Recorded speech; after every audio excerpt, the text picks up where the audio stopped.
and welcome back to Git Radio for episode number 10. On this episode, we'll be giving a full recap of the Scottish Championship, which occurred a couple of weeks ago. You'll all be glad to hear we have two of the fan favourite guests returning to the show. We have Gareth Martin. Hello. And we have the one and only, the salt miner himself, Martin Bueno. Hello, everybody. And as always, I'm joined by the Beavis to my butthead. It's Paul. How's it going, guys? Hope everyone's good. Very well, thank you. Thank you. So, firstly, thank you very much, guys, for coming back on the show. We had a lot of fun last time when we recorded, so you guys seemed like the ideal pair to come back on. And it has absolutely nothing to do with the fact that Gareth actually won the championship. Of course not. No. So, congratulations again, Gareth. Thank you very much. We're expecting like a really high tier of strategic thought and analysis. You're unlikely to get that. Well, we promise that every week and we don't deliver, so there's no reason this should be any different. Consistency, that's what it's about. Exactly. So, how you doing, Paul? I'm good, man. My sphincter is still recovering from 2 weeks ago, but other than that, can't complain. See, this is like therapy, though. You can tell it was a rough outing, man. Yeah. Rough. Spoilers, come on. They're not going to listen to the end if you give it away. So just to give you all a brief overview before we dive straight in, obviously the episode's going to be about the Scottish Championships. So we're each going to give a rundown of our games across the 5 rounds, and then at the end we'll do like an overall review and we'll talk about how we thought of our overall performances and our lists and any crazy stuff that happened across the other games that we didn't mention. And then looking forward to how we would change things, or obviously there's a couple of tournaments coming up, so I'm interested to hear you guys' thoughts on lists and things like that. So just before we dive into the tournament itself, I think it's probably worth just reminding everyone what our lists were about. So I think it's only fair that we start with the reigning Scottish champion, aka King of Scotland, Gareth Martin. Don't know about the king thing. Yeah, so I bought... I think I alluded to it on the previous podcast, but I wanted to bring a list that was quite pushy, so that I could just run at people. I believe the word was broken. It was fluffy. It ended up not being that broken. So I bought a list that had 31 models in it, and 20 of those models had toughness 5 or higher, and all of them had multi-wounds. And it was, basically a terracotta UD list with 2 tooled up pharaohs, 10 chariots, and 2 of the big sphinxes, the T8 sphinxes, and then a big unit of Shabti, and then just a little bunker with my wizard in it, running around behind everything. Simple enough. That was about it. Yeah, exactly. I think it's a statement of how well you did, because you got all the list penalties in the world, and you still I did. So. I did get a lot of list penalties. Right, Martin. Yes. What was I was running the Sylvan Alps. I had a Wizard Master of Cosmo, BSB, Forest Guardian, a big unit of Dryads, second Druid of Shamanins, 11 Archers, 26 Forest Guard, an Eagle, 6 Thicket Beast, 3 Kestrels, 3 Father, and all the Pathfinders and Sylvan Sentinels that I could put there. Nice. Paul, what did you bring? don't give it away, Martin. Come on. Yeah. I had a Sorcerer General with a 4-up, 4-up evocation with Magical Heirloom.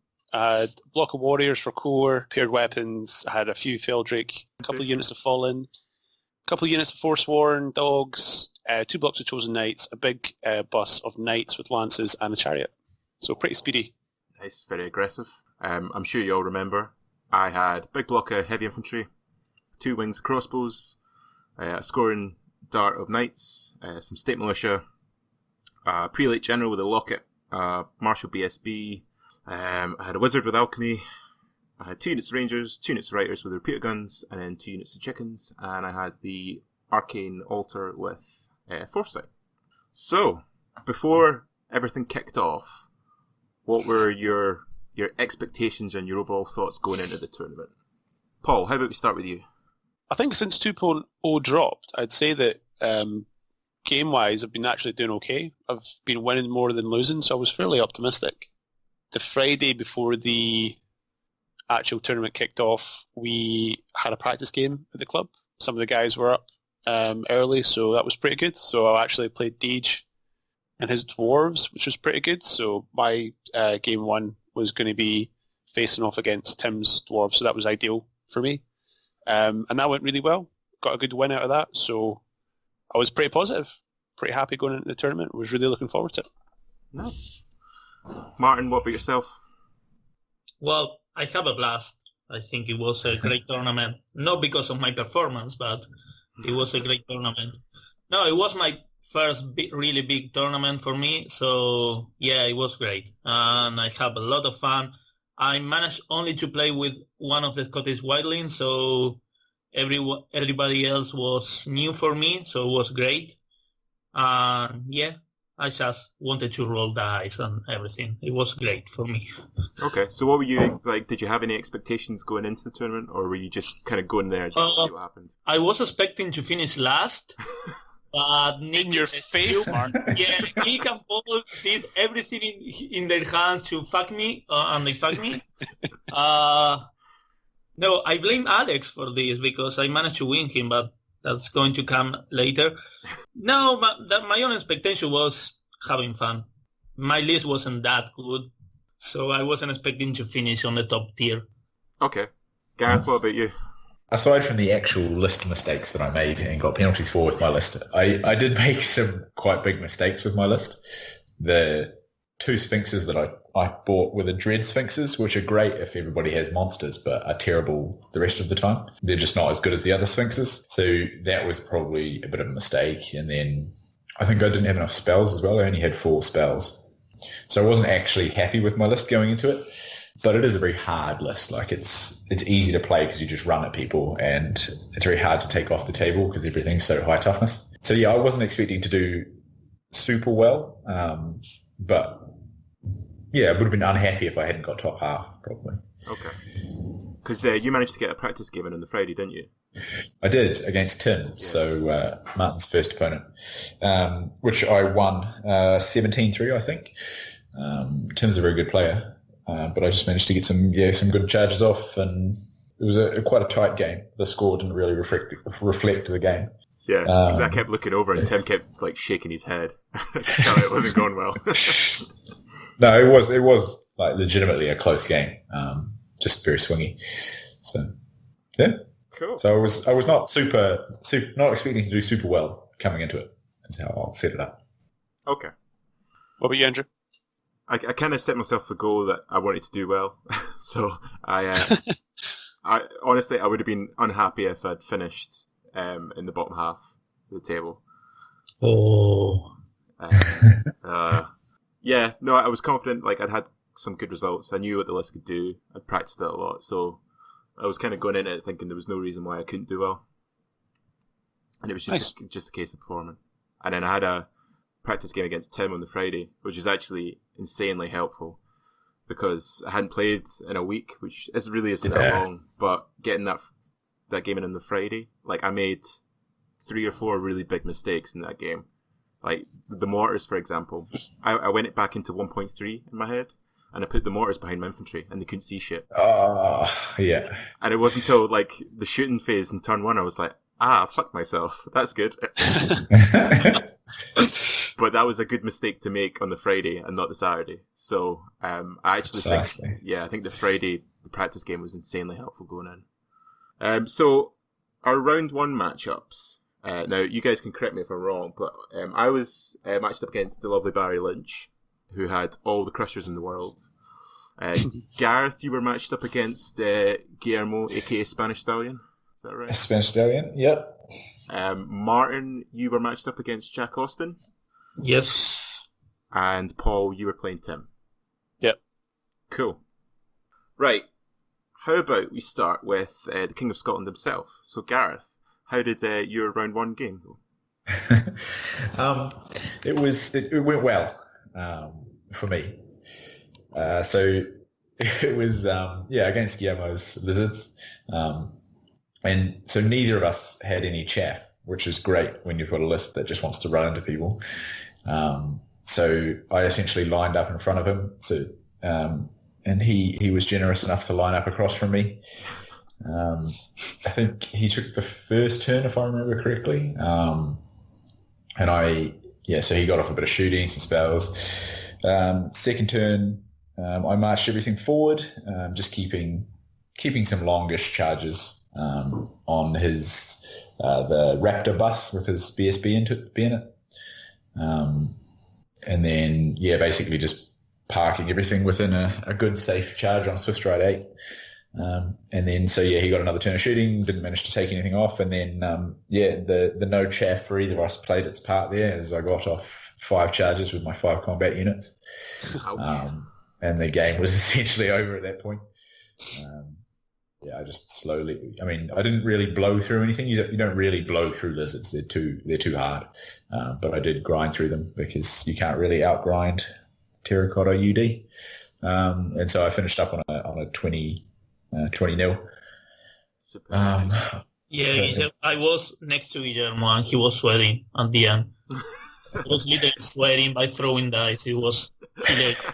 Are you saying sweating or sweating? Both. No, sweating. Both. Like, both. Yeah. Yeah. Why not both? Actually, both. But he was a lovely guy to play, and we talked about the game afterwards, and it was good. I had a really enjoyable first game for the tournament. Good. I always like that about playing G actually, because Guillermo's really good for talking about the game after it. And he's quite self-critical of himself as well when he talks about it. So it's useful for both parties, I think. Yeah, definitely.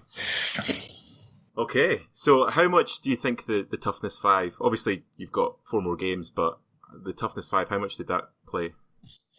It is massive. There were, I'll talk about it later, but there were several times where my chariot units got charged. So as in the opponent charged me and I won combat, which, should not be happening with a chariot unit. Yeah. And to be fair, they're tooled up chariot units. They've got the Pharaoh in them who gives the unit, high weapon skill, and so they're not bad by any stretch of the imagination. But T5 is difficult for a lot of people, and the T8 on the Sphinxes, resistance 8 on the Sphinxes is even harder to deal with. You do lose a lot with Terracotta in that you can't heal really. You can only heal 1 wound per spell, whereas chariots would normally heal 3. But I think on balance, you probably do lose less. So it's I think it makes a big difference. Yeah. And was G's shooting just not enough to break through? Yeah, he only realistically had 2 turns of shooting. Yeah. I think he took a chariot off each unit probably. But I think the unit he was focusing on was parked in front of his skinks. And even I think there were 2 chariots left plus the Pharaoh when I charged in, and that's more than enough to kill the unit of the unit of Sphinxes, and then overrun into I think it was a little the Razorback, So it's there's just he needed more turns of shooting. I think with 4 or 5 turns of shooting, so if he had significant chaff, then he would have been able to win. But you were playing diagonal, don't you? Yeah. And what was the secondary for that one? What was the secondary for the first round? It was secure target. Yeah, secure target. Yeah.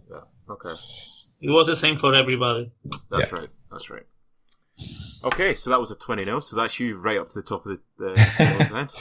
Yeah, I was at table 2 after that. Yeah, nice. Okay, Martin, how did it go for you? Well, I play against Jack and the 2 Shrieking Horrors. Basically, I deploy like crap. I wasn't able to kill any of the Shrieking Horrors. And first time, he was behind a hill and undercover for the rest of the army. I managed to kill, I would say, a third of one of the skeleton units. But he raised everything again. So, but by the time that he was next to me to screen with the Shrieking Horrors, it was full wounds, so full shots. Managed to kill the Tree Father and almost game over. I had a chance with a combined charge with the Dryads and the Thicket Beast, but I failed both. So that was game over for me. Ouch. Yeah, well, it was tough. I was trying to do with the Kestrels a long charge during 3 turns. When I managed to complete the charge to kill the Necromancer, I couldn't because in the previous turn he did a reform and put the Necromancer on safe. But so you're going to get one in. Yeah, because he was on the corner, so I was charging on the flanks. Right. And if I was able to fulfill the charge, the Necromancer was dead. But no. Last turn he did a reform in his movement phase to secure the target. So yeah, he win by 20. Right. But it was okay. It was nice. In that game, Martin, you put your BSB quite far out, didn't you? On the. Yeah, but it wasn't that. That wasn't the issue. Yeah. The BSB need to go with the spear elves.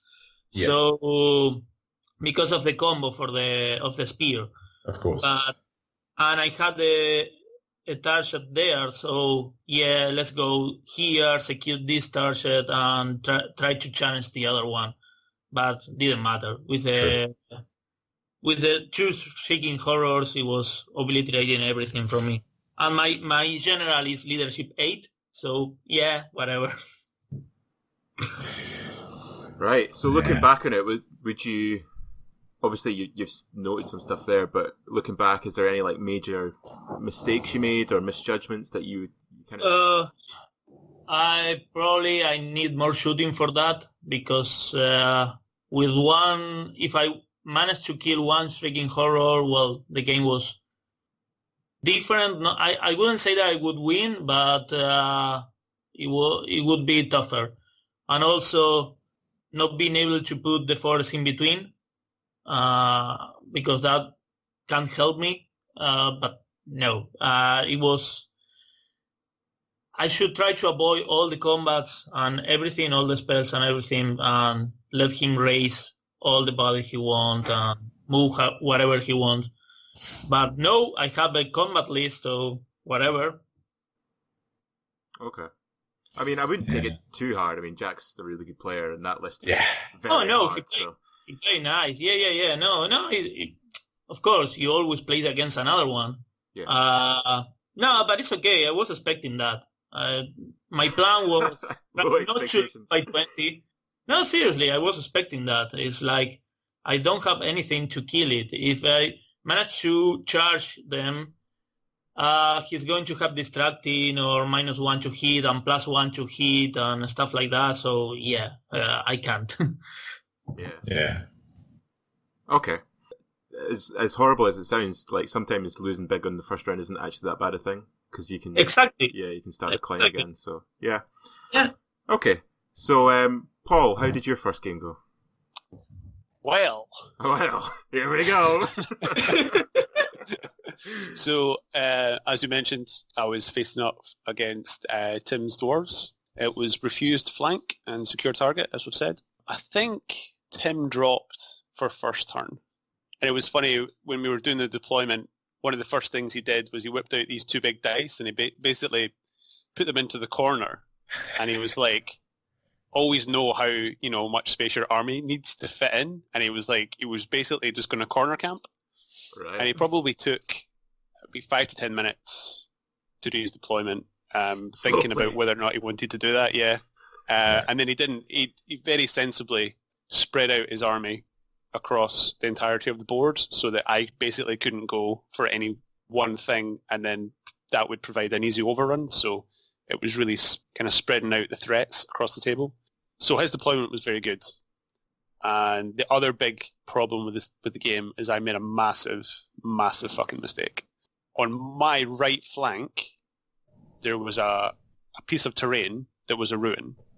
Although it wasn't a ruin, it was actually a piece of impassable. Oh no.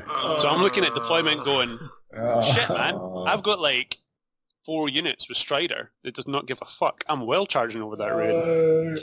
And then we were starting moving shit around, and I'm like, wait a minute. because he had basically positioned more like expensive units behind the Impassable. So I'm thinking, if I get into that War Machine, I can overrun and I can get into his King's unit and like basically get those points. But he had very sensibly got one unit of each of the Hold Guardians on each of his flanks. So basically that fucked a lot with my movement. And he was basically able to keep me pinned into that corner. And with the other big thing about his list, we said that if his shooting turns up, I'm in trouble. Yeah. And it turned up. One of the organ guns. So he had 2 organ guns and he had 2 engineers with the Worm Slayer rockets, and they did really well against the Chosen Knights. So by the time one unit of Chosen Knights had actually gotten out, and because he had deployed quite far back, he was basically guaranteeing himself 2 turns of shooting. So by the time he got anywhere near attacking anything, that unit was absolutely wrecked. And then the Knights basically got up onto his other flank, got one of the War Machines, but by that point they were kind of outpositioned, declared a charge on a unit of crossbows. They fled, and because of where the terrain was positioned, they fled behind the hill. Right. And there was no other unit for me to redirect into, so which basically just caused a failed charge.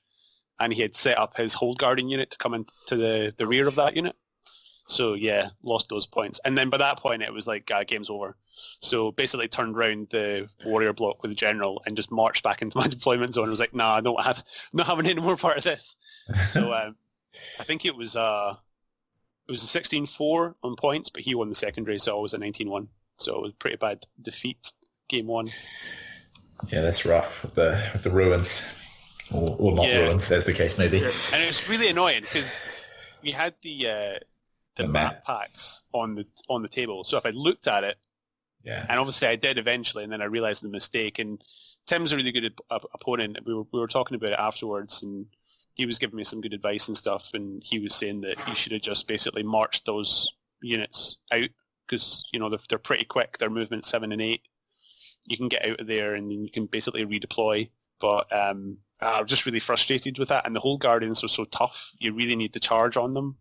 Especially with the Knights, they get the benefit of the Lances because they're not going to outgrind them. So it was a rough start, but like I say, it was good. And one positive was we finished with about 45 minutes left, so I actually got to wander around and watch some of the other games.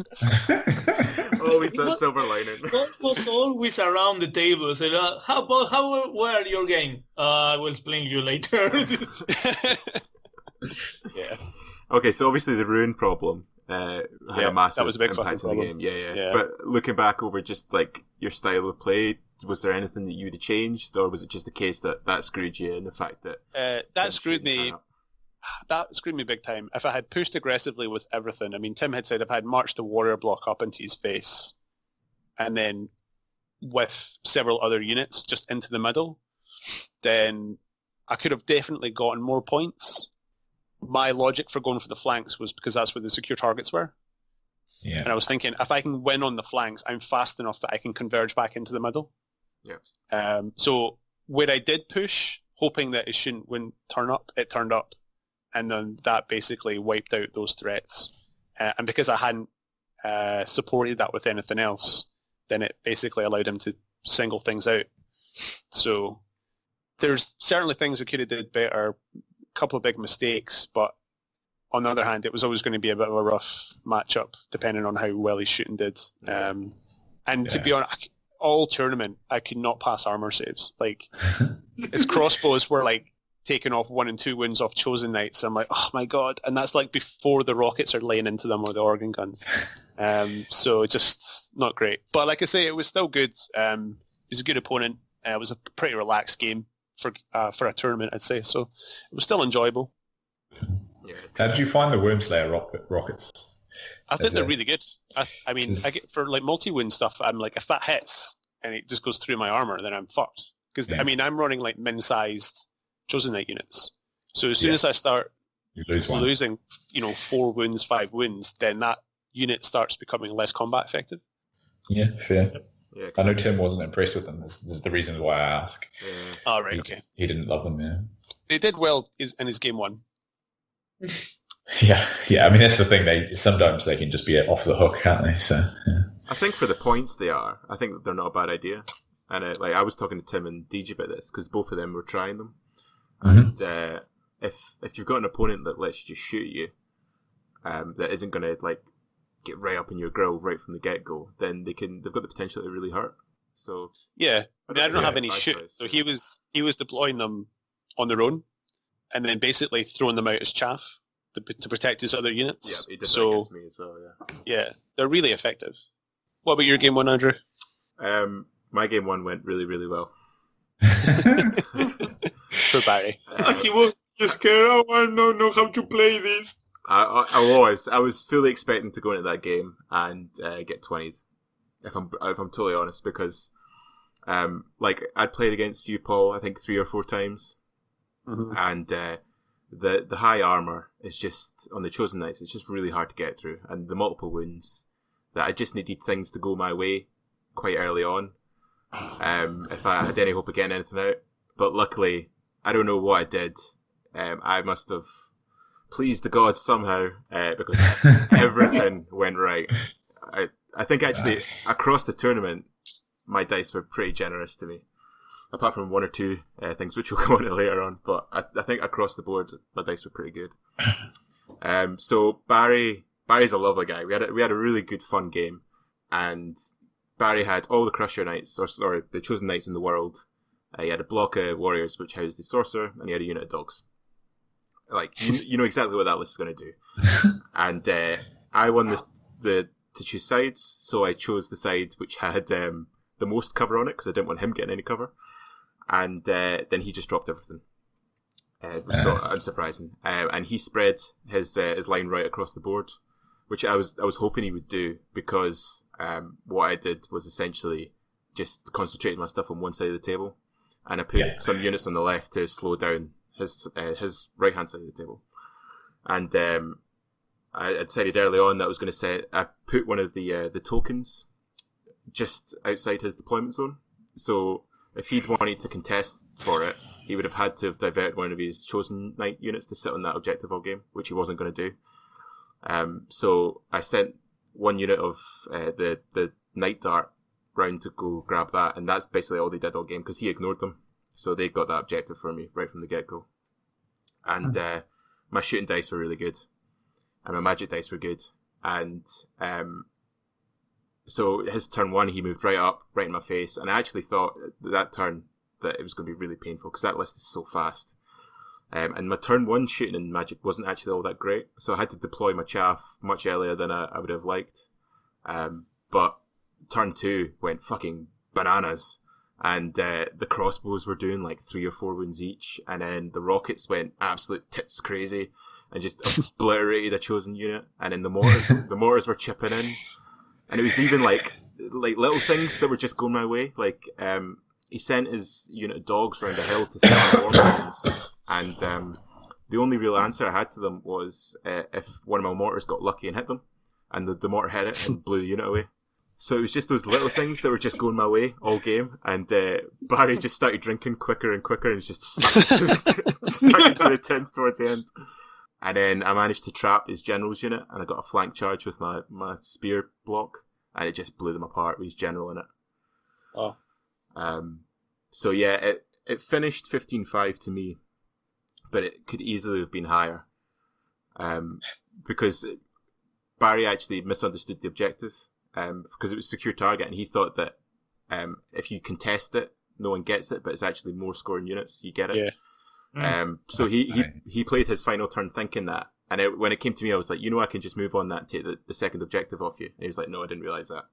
So we just decided to play it like Barry thought, because we didn't have enough time to go back and do his turn, and it wasn't particularly fair to take that off him. So we drew the objective, so that could have been, an 18-2 in the end. And actually it could have been higher if I'd managed to take off a few more of his warriors out of that big block. But I really can't complain, because everything kind of went my way. So someone that doesn't know you as well as I know you, Andrew, would say that you opted to lose those extra points so that you didn't go as high on the tables for game 2. That would be a vicious and slanderous lie. I'm only kidding. He was setting the scene for his later cup victory Exactly. On the one tournament that matters, which I'm sure he'll mention later. It'll come up. Yeah. See, when your spear block charged his general's unit, you said that they exploded. Were you doing significant wounds, or was it just combat res? It was a bit of both, because he had his general and he had his general on the side that I charged, and he had one knight. Yeah. And when I charged, like, that unit is deceptively hard, that spear block unit, because the hatred and the battle focus, there's 27 spear attacks going in with hatred and battle focus. I don't think I got less than 27 hits every single time they got into combat. Yeah. Sure. There was actually, I think against Barry, it was like 30 something hits just because of battle focus. And he allowed me, because I've got multiple ways to get reroll to wound off as well, I had that. And the unit just evaporated, because it's just so many wounds. It doesn't matter that they're all relatively shit. You're going to fail. And when you've only got, 9, 12 wounds in that unit, it doesn't take a little bit of bad luck, and then you're losing lots of models. So, okay. Yeah, really good result. Really pleased. Nice. Barry was really good fun to play against as well. We had a good laugh. And I think Barry made a couple of mistakes as well, which helped, just like in his position and in his decision making later on. But like we were talking about that at the end, because Barry hadn't managed to get many practice games in before, so I think it was a good experience for him, because he's thinking about taking a similar list to ETC. So it was a good learning experience. So does he play for the Irish team? He does, yeah. Nice. Yeah, I played ETC players all weekend, which is another thing I'll come back to. The salt will come. No, I won't. What was that? Stop complaining. Come on. Okay, right. So that was my round one. So going into round two, who did you guys get drawn against? So Paul, who did you get drawn against? I was up against Chris Bond. Chris Bond. Martin? It's Infernal. Alex Thomas. And that was the Dread Elves? Dread Elves, yes, with all the churches. Yeah. And G, who did you get drawn against? I had Tim. Oh, okay. So how about Okay. you kick us off then? So sadly for Tim, this was actually the second time we'd played that weekend, because I as I mentioned earlier, we had our practice game the night before. And so, we had joked at the start, like, should we just shake on it and take the score from last night and all the stuff? But obviously that was somewhat in my favour, so we decided to redrop and have another crack. And we started out doing the one-for-one dance of deployment, and then Tim decided to drop everything to get the first turn. And I think he made a pretty big mistake in deployment, in that he split his army into sort of two prongs, which, is normally pretty good. Like, dwarves are pretty hardy, but against my army, like, that's exactly what I want to see, because it just means that I can, I basically just chose the side of the board without the two, what are the big cannons that shoot lots? Organ guns. Organ guns. Yeah, I just chose the side of the board without the two organ guns, and ran at him. So I felt like very confident in that moment as soon as I saw him deploy. And we talked through it a lot afterwards. He realised afterwards that it was a mistake, but didn't feel that it was as big a mistake as I thought it was. But yeah, I as soon as he split his force and dropped everything, obviously dropped everything across from him.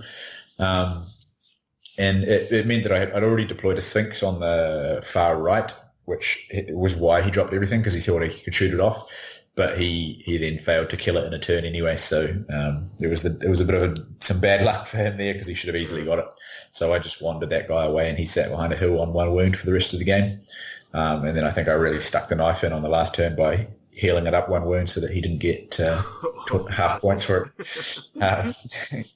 So that ended up being a 20-0. There were I think the notable moments in it is that, as I alluded to before, he charged his unit of 6 Hull Guardian into my chariots, so made the charge, and I still won that combat. Wow. So the terracotta chariots are just so hard. But yeah, it was a 20 to me. I take it he took the strength and AP on the Hull Guardians. Yeah, strength and AP. Wow. Actually, I lied. It was a 19-1 to me. Strength and AP on the Hull Guardians. Wow, that's 2 games, 2 very impressive results. Yeah, so far. So looking back over the game, like obviously, him deploying like that gave you the opportunity to take him off piecemeal.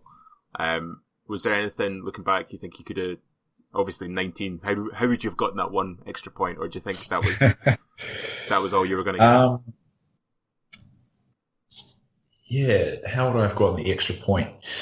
I'm not sure. I guess the other side of the way that Tim deployed is just that I don't think I could have got the other point. Right. I would have had to. Yeah, I don't know. And do you think because he deployed like that, if he deployed a little bit more close together and focused fire a bit more with his list, do you think that would have been just a totally different game? Yeah, I mean, my list is very good against his list because his is a shooting list and I'm a toughness 5 list, so I start with the advantage, regardless of what he does. So it's definitely in my favour from the start. Tim is a very good player.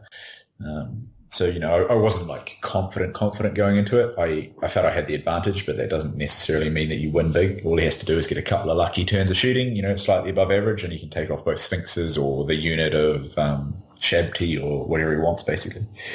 So, yeah, no, I didn't go into it thinking that I was going to get a big win. I thought, when we made our first drops each, trading 1 for 1, I thought I could probably aim for a 12 or 13 against someone as good as Tim. But yeah, I think he just made a small mistake, and it was at that point that I felt that I could get probably, at least a 15. So I played for that, very aggressively. Sensible, well played. Yeah. Okay, Martin, how did you get on round 2? Well, I played against Alex Thomas. He had a lot of shooting, all the Dread Reapers that he can play, and 2 units of 30 charges. So I was, how can I kill all of this? He's going to outshoot me, and he's going to get into combat and obliterate all my units. But the deployment was marching column for me. So we started with the game, or 1-1, and I deployed the rest of my army. And basically what I did was put 1 unit of Kestrels and the Dryads on a flank, on a side, because the secondary was the Breakthrough, I believe. Yeah, so game 2 was Breakthrough. Breakthrough, okay. So what I started, and I choose instead of choosing +1 strength with the Shamanism, I choose the Swarm of Insects and the Hereditary one, just to try to protect me from all the shooting. I cast the Swarm of Insects in one of the units of the Dread Reaper, I don't remember, and he dispelled it, but he made a mistake. He forgot about the Unity in Diversions from Cosmo. So I managed to cast it to the unit with one of the unit of the churches and kill like half of the unit with the inside. So it was like, okay, it's not looking that bad. And the Kestrels were the MVP of the match because they managed to charge on a flank 1 unit of the repeated auxiliaries. And basically, he deployed all the auxiliaries and the ball throwers on one side and the chassis on the other. So the Kestrel killed 1 by 1, overrunning all the units. Uh-oh. Yeah, all the shooting was dead because of the Kestrels. And he was shooting to the Dryads, so yeah, okay, shoot to them. I don't care. Instead of killing the others, the other units. When he managed to engage in combat, the unit with the general was dead in turn 2, and the other unit with the BSB, he charged me to the Thicket Beast in the forest. So he did like, I don't know, 30 something hits, almost most of the wounds, but I think I was with 1 full thicket beast and 1 wound on the other. But I'm starting, so I don't care. So I stayed there. He was, oh no, and then I charged with the. He also charged me with the Medusa on the flank, and then I countercharged with the 3-father to the Medusa. Finish the unit, and the second unit came, and I managed to kill almost all of them. He was only 1 rank left, and the BSB. And it was turn 3. It was his turn 3. When I was turn 4 for me, he said, "No, I give you the game. It's impossible." It was. Yeah. Well, I also had the Spearman unit on the flank, so I was going to charge it. It was game over. Okay. But I was really lucky. He made some mistakes, and he's a new player, so. In the end, I feel really guilty because he didn't know how to play very well against me, against the Sylvanel. So he was always playing against Vampire Counts and Empire. Basically, I play against his friend. He's from Manchester. In round 4, and he told me, no, we did the list just to push forward, kill everything in the middle, and forget about it. Don't overthink anything. Yeah. It was a good list. It was a good list. I was really scared of it. But it was lucky in the first turn. Yeah. So I almost killed half of the unit of one of the units, and the other one was chaffed by that eagle. So yeah.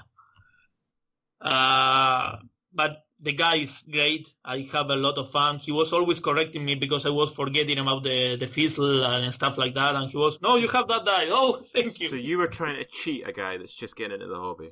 No, cheat? No, quite you the are opposite. unbelievable. About the fizzle. I I remember that I had that one. The one is one more die for me. Okay. No, I didn't cheat against him. I'm just winding you up.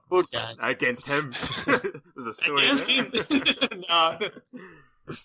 Okay, good. No, but it was. I had a lot of fun, and the guy was great. So yeah, it was that. Sadly for me, was a boost. Was 20 points. So Yeah. submarine, like Andrew's strategy. So yeah. The Andrew strategy. Yeah, but Zing. Yeah. I mean, it's totally legit. Like, Yeah. if you look over tournament results, like the people who suffer early defeats and then are able to climb back up the table always do well. Except for Paul. Well, Except for Paul. that's a nice segue. Paul, how did your game go? And here's Paul. Wah, wah, wah. Yeah. So my game 2 was against Chris's Infernal Dwarves. It was counter thrust and secondary was breakthrough. The big disadvantage that Chris had in this game was just lack of scoring, and I had lots of it. So going into this, I was like, right, I have to win the secondary. There's not really any reason for me not to. So basically, I deployed 2 units of the Forsworn on one flank, and there was only 1 unit of the Kadim Incarnates on that side. So I was like, I'm not really worried about them. That should basically guarantee me that flank in those 2 units in. The centre, I had my warrior block with the Feldrakes and some chaff, the chariot. And then on the other flank, I had Chosen Knights and the Knight block.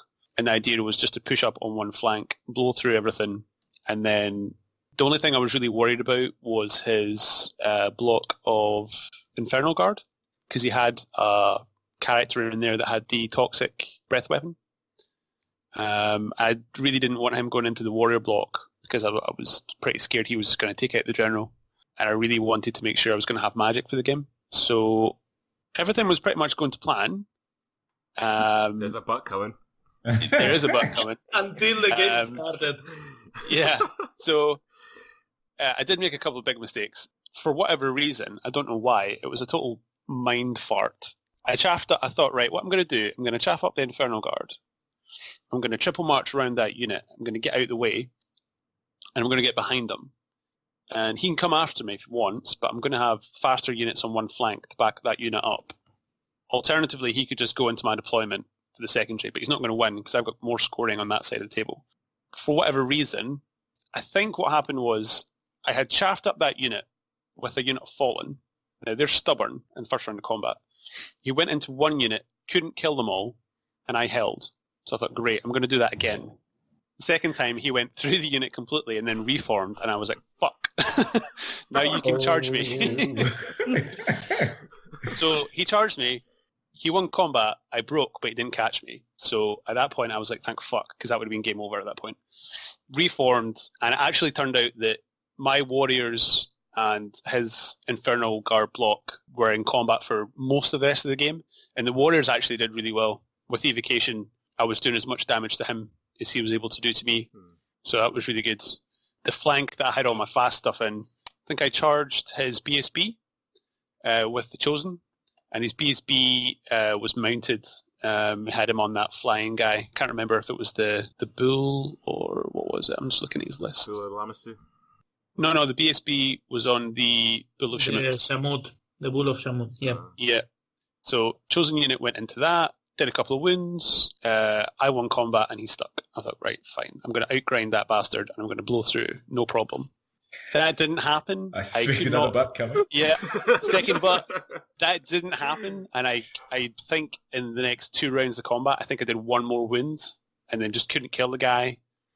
And then he basically by that point it was like turn 4, and then his general got onto the flank and finished them off.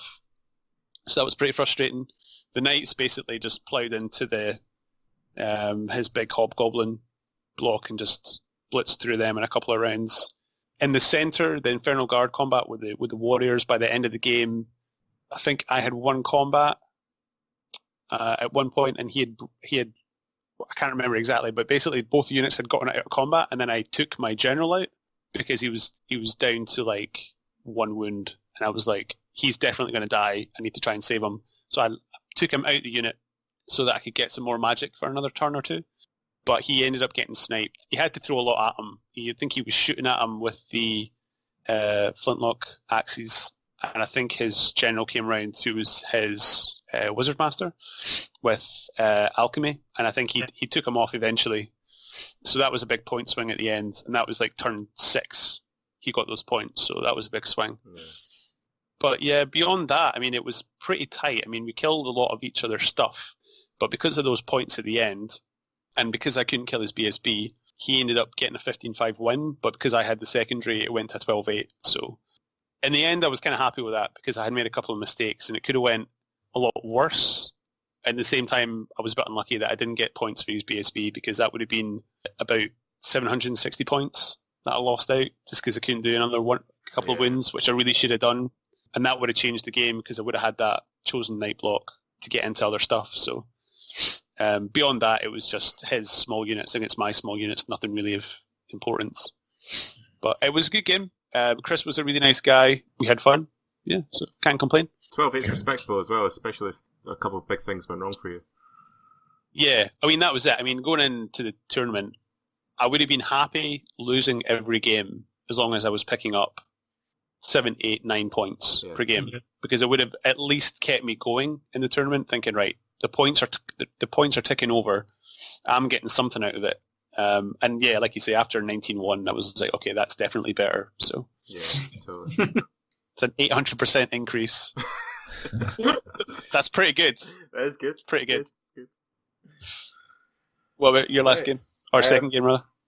Yeah, so this is going to be really short and sweet. Because I played the lovely, the renowned lover that is David Johnson.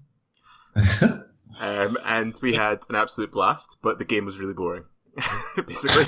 Play dwarf? He was playing dwarves, yes, but I don't hold that against Deej. So this was I can't remember what the deployment was. I think it might have been Counter Thrust, but it was one of the ones where you've got to drop like 1 each until you get to 7. Yeah. And so I just dropped all my fast mobile stuff. So I dropped the Rider and the Knights early on, just because they can reposition if I need them. And Deej, I think, just had a mind fart. Because he started off, he dropped a Vengeance Seeker, and obviously with my list, so much shooting, and Deej's got a lot of shooting as well. I was really wanting to go for first turn, and I was thinking, if he just keeps dropping the little things, then he's going to out-deploy me. So he dropped the Vengeance Seeker, and then he dropped like a little 10-man unit of crossbows in a building, and I'm like, oh no, this could potentially backfire here. And then he dropped this big, massive unit of Greybeards, like far out on one of his flanks. And then it came back to me, and it was like, now like I could drop everything. And so I just dropped everything opposite those Greybeards, and just kind of decided that I was just going to go for a small win, because it was breakthrough. I've got more scoring than him. I will take those points, and I'll go for the small win. Yeah. And then as soon as I said I'm dropping everything, Deej just looked at the board and went, fuck. And Deej wasn't convinced that he had enough shooting to win in a straight up shoot off. Because I kind of thought he might try his luck after making that little blunder, but he didn't, and he basically just dropped everything in the opposite corner. So it became very clear that we just weren't really going to fight each other. And the game went pretty predictably, and that I was able just to concentrate all my shooting on this poor one unit of Greybeards, and I took them off in I think 2 or 3 turns. They just got shot to shit, and then the rest of the game was just spent us trying to shoot the little units that we each had, just take little points here and there. And then I had a little bit of a mind fart as well, because I thought that breakthrough was just whoever has the most scoring in the deployment, but they've changed it now, that you're capped at 3. So, yeah. So when it came to turn 4, I was like, right, I need to start moving, because I've got more scoring than him, so I'll just flood his deployment and he can't catch me. So my entire battle line started like moseying across the battlefield, and DG's war machines were fucking terrible all game. They didn't hit until turn 4 or 5, and his cannon misfired twice, I think. And these are like the accurate ballistas that are meant to be hitting on 3s, and he just kept rolling 1s. So the dice were definitely not in his favour. But when I moved across, then his war machines decided to turn up, and they obliterated a unit of chickens. I think one chicken had 1 wound left, so I had to hide him. But he got points there, and then it wasn't till he did that, he was like, I think it's capped at 3, so I didn't really need to take that risk. I could have just moved like the faster stuff to go at least draw the secondary, because he was moving down the opposite flank, and he had 3 units, because he'd actually read the rules, which is a big help. So we ended up drawing the objective, but because I managed to get those points early on, I got the small win, so it was a 12-8 in the end. But that was just purely down to Deej made a small error in deployment, and then I capitalised on it. And because there was a big hill in the middle of the table, we couldn't actually shoot each other. So it was always going to come down to who got those little points, and the Greybeards was a massive swing. So it ended 12-8, but Deej and I had a lot of fun, because basically we knew what the score was going to be. It was going to be a small win or a draw. So we had a really good laugh. We just fannied about for 2 hours basically, and Deej just missed with his war machines for 2 hours. But it was really good fun, and it was just a bit unlucky on Deej, because just that one error cost him really. But yeah, did he have his BSB in there? No, he didn't. No, luckily he hadn't deployed him. So I don't actually. Deej's list might not have had a BSB. I think he just had the 2 engineers. No, I had he has 2 engineers, the Anvil, and that's it, and the Dragon Seeker. Yeah, I mean, like. No, he has a BSB. He has a 10 BSB. Yes. Yeah, he does. Okay. Well, he didn't have anything there, because basically all the points I got at the game were the 10-man unit of crossbows that were in the building, and that Greybeard unit. And I got a Vengeance Seeker as well, because he strayed out into firing range, basically. Because Deej basically felt that losing those Greybeards meant that he was going to be hard pressed for time anyway if he marched across the field. But he didn't think that he had the edges shooting, and he thought getting into combat was maybe a bit dicey. So he decided not to go for it and just take the hit. And because my shooting was quite hot all tournament, I managed to capitalise. So yeah, nice. Happy with that, 12-8, and it was good fun. Bonus. Yeah. Cool. So, moving into the final round of day 1, who were we all playing round 3? So, Gareth, you're obviously up at the top table by this point. So, who are you? Yep, table 1. I played John in this game. So nasty ogre list. John Turner with the Bombardier Elves.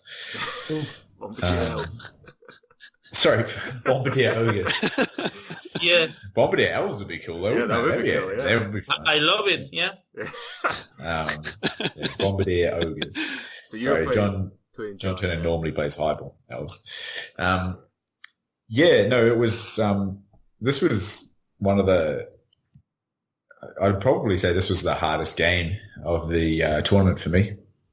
It was a very close game, but I got a reasonably small advantage early on because again, on I think turn 1. So yeah, John dropped everything to go second.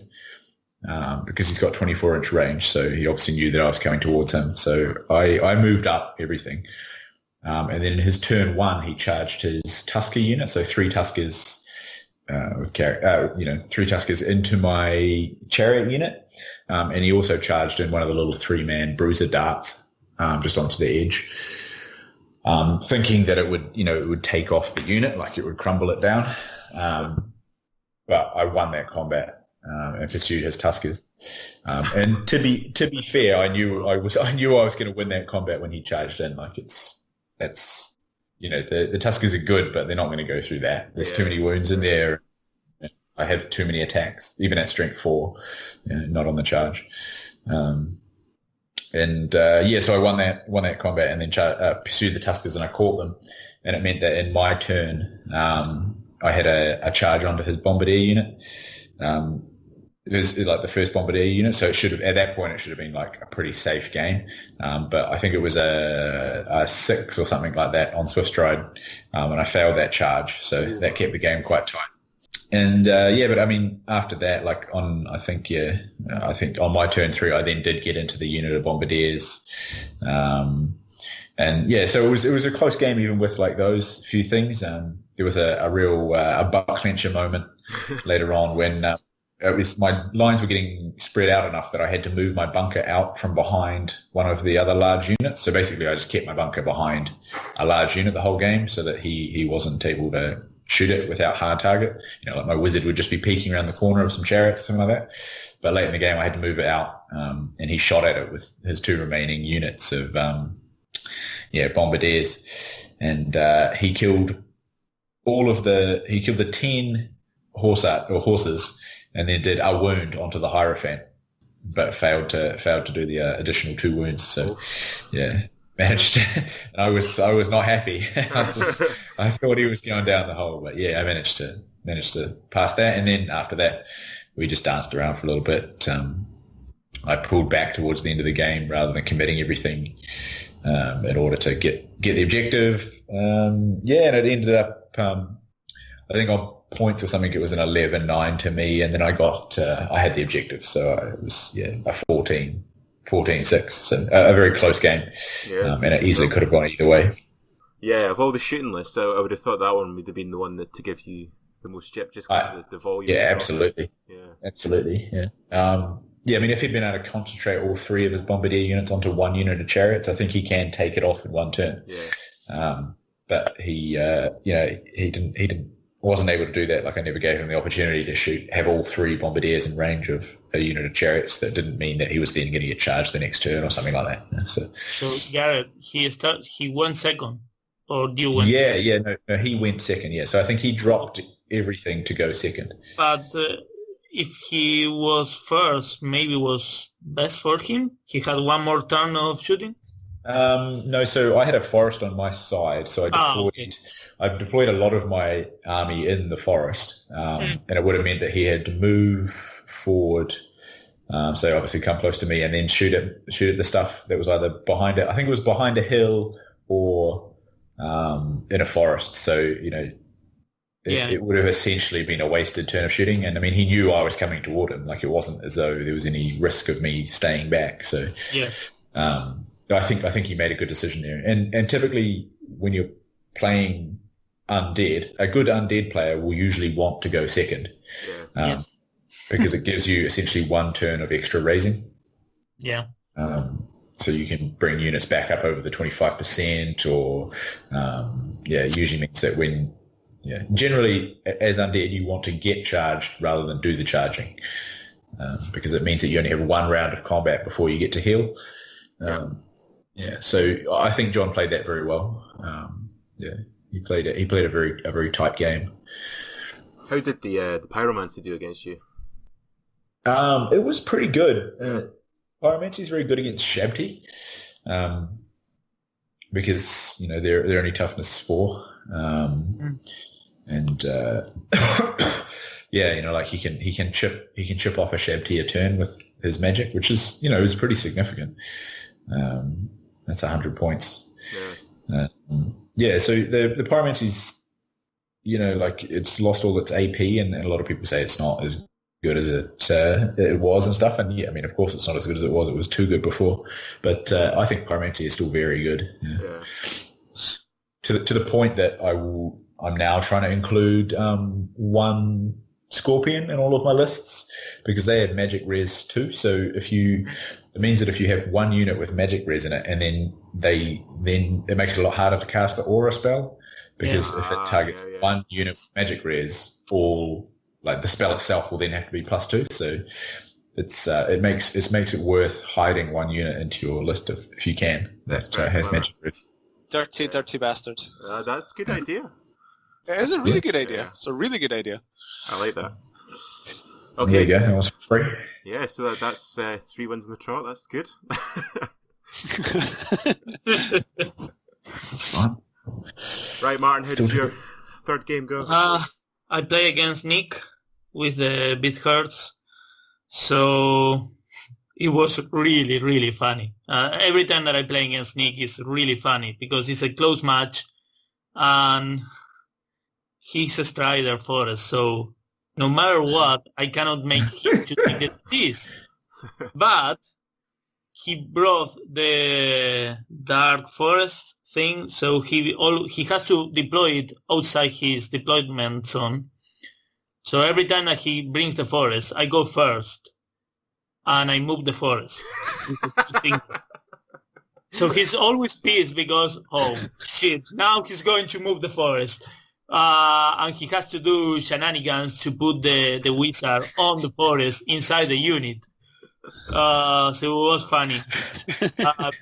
No, it was a close match until the end. It was the round that Felix said that it was a prize for someone that makes a charge or win with an 11 or 12. Yeah. So I was always trying to do that. Because I wasn't getting the poo now. I already had a 20. So it was, oh no, at least I want to win something. No, I wasn't able to complete it, but I managed to charge the Dryads and it was the Tree Father and the Thicket Beast to one of the units of Longhorns, I don't remember. One of the beasts. I killed them. Yeah, that all goes. I managed to win that combat, and it was a forest next to it. So he then charged me. I think that the Thicket Beast will die later. He charged me with his general on the chariot to the Tree Father that was on the forest. So I look at him as it was okay. I cannot do anything, and it was on the flank also. I cannot do anything because I cannot run, but whatever, charge him. And he couldn't kill the Tree Father. So I told him that was a really big mistake. I rolled, I killed it, and it was basically the game for me. So yeah, he did that mistake, but the rest of the match was really, really close. So I win by 14-6. Without the objective because he forgot about it and I didn't have any unit close to the targets to gather them. But it was really fun. It was fun, and in the end it was decided by a mistake of him. Yeah. But probably it was a small win for me, but it was like a 12 or so. But the general was 725 with the bonus. So yeah. Yeah, it's a big swing. Not a good decision for him. That's Nick's problem. He just sees a charge and he wants it. Okay, he was always the pink mist. Yeah. He was like, "Oh, what do I need? An 11 or 12? Nick, don't go do it. Don't do it. Don't do it."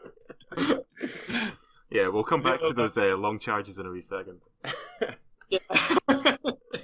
Yeah, but it was really funny. Well, the forest moment is oh no. This time, the last game that we played, I did the same, and he has to do like a strange wheels and pivot for the unit to go to just the wizard touch the forest on the first turn. Yeah. And on the tournament, it was he moved the unit first, and then he moved the wizard outside the unit where he was and go to the other. So he was inside the forest, but it's always hilarious because I moved the forest and I go, damn. Okay. But yeah. Yeah, that was a good result then. So that was 14-6. Yeah, so I was in a good position for day 2. Yeah. Nice. It's a good way to finish. Absolutely. It's always good to finish in a high. Yeah. Paul, how did your third game go? Don't want to talk about it. It went so well. I was playing Barry, his Warriors, and it was interesting because going into the tournament, obviously we had looked at all the lists, and I hadn't really thought about his list very much because I was like, it's a Warriors list. I play Warriors. I know what everything does in his list. Don't really need to think about it very much. I know what he's going to do, and he did exactly what I thought he was going to do. So we played Attack Defender, and it was Spoils of War for the secondary. He got is it the attacker that has the large center? Yes. Yes. Yeah. So he took that, No, it's basically defender, dumped. No. Sorry. Is it? I think Let me check. Yeah, I think the attacker has the big flanks. Okay. Either way. This matters, yeah, sorry. No, it doesn't matter. He basically took the large center, dumped his whole army pretty much in there, and just pushed into my face. So what I had done was obviously having larger flanks. I had quite a lot of fast stuff on one side, so I figured what I'm going to do, I'm going to blow through one unit, and I'm going to go round him, and I'll do the same on the other side. So he basically had a unit of 4 Chosen Knights on either flank, and because he had taken first turn, he basically marched up and had a unit of Chosen Knights on each of the secondary objectives, so he could pick them up on his turn 2. Yeah. So I was thinking to myself, if I win on the flanks and I can take those 2 units, I'll win the secondary. Because then I can just stay away from him. Yeah. Because he has a bigger footprint than me, and he's a lot harder to move around, and I've got more chaff. So my idea was fast stuff on the flanks, Forsworn and Fallen in the middle to chaff him, and basically pin his big units there. He had left his warrior block kind of in his deployment for his wizard just to cast for whatever he could see. So on my left flank, that worked. He charged his Chosen Knights into the Feldrakes through the woods, didn't take a fucking single DT. I was like, alright, okay. The Feldrakes did pretty well. I think he might have won the first round, but I stuck. And then I charged him in the rear with a unit of Forsworn. I won that combat, chased him down, and then picked up secondary on that side. So that flank worked. I was quite happy with that. The other flank, not so much. So blew through his dogs. Yeah. Story of my fucking life, man. Chosen Knights blew through his only chaff unit, where his dogs, and they had to overrun, say, 6 to get off the hill, and they went 5. So they stayed on the hill, which meant his sorcerer could just cast everything he wanted on them. He got the silver spike off, because I can't dispel spells apparently, and it's obviously a bolt thrower that went through the flank of the Chosen Knights. Oh. So that killed like 2. Oh, fuck's So sake. okay, that unit's fucked. Basically, I kept the knights back in my right-hand corner so that once he had pivoted his large blocks to go towards my right, I could maybe get a flank charge. Because I knew he was going to come round, he's going to try and wheel round, and he's going to try and get the stuff that I've got on that side. On my far right, my Chosen Knights, my second unit, went into one of his units, and I was pretty happy because I was getting some evil spells off, so I was getting like rerolls to hit, rerolls to wound, and they did really well actually. I think I might have charged him, so I was going first, which helped as well. I basically got that unit down to 1 knight. I think he only had 1 or 2 wounds, and my unit was pretty much full health. He had done very little to me, but for the rest of the game they decided that was all they were going to do, and they weren't going to do any more damage, and that basically held that unit in place. So I thought, right, fuck this. I need to put in the warriors. I need the extra res. So I put them in, and they were just clipping on the corner, and still couldn't beat him. He was passing I was winning combats, but he was just passing his break checks. And then that one night, basically over the space of 2 or 3 combats, one combat, I failed rerollable cold-blooded on the night. Oh, no. They ran off the table. The warrior block, which, to be fair to him, he had wrecked the warrior block by this point, but they broke and they ran off. And this was like the last turn. Fuck's sake. That was like 1,700 point swing. Oh. Ouch. And obviously he kept the secondary because I couldn't kill that one guy. And it's just stuff like that. Like, wasn't passing armor saves. He was passing armor saves all game for fun. He was getting spells off. He was saying to me, like, do you know, his game 1 against you, he was like, I had like the shittest dice. He's a fucking liar. And then That's better dice. in this game, it was like, it's just the opposite way around. So it ended up being a 19-1 to him, but it was really demoralising because, like you say, it was the end of day 1, and I was like, do you know, that was going to be a bad matchup for me because his combat stuff outcombats my stuff just because he's got more of it. Yeah, true.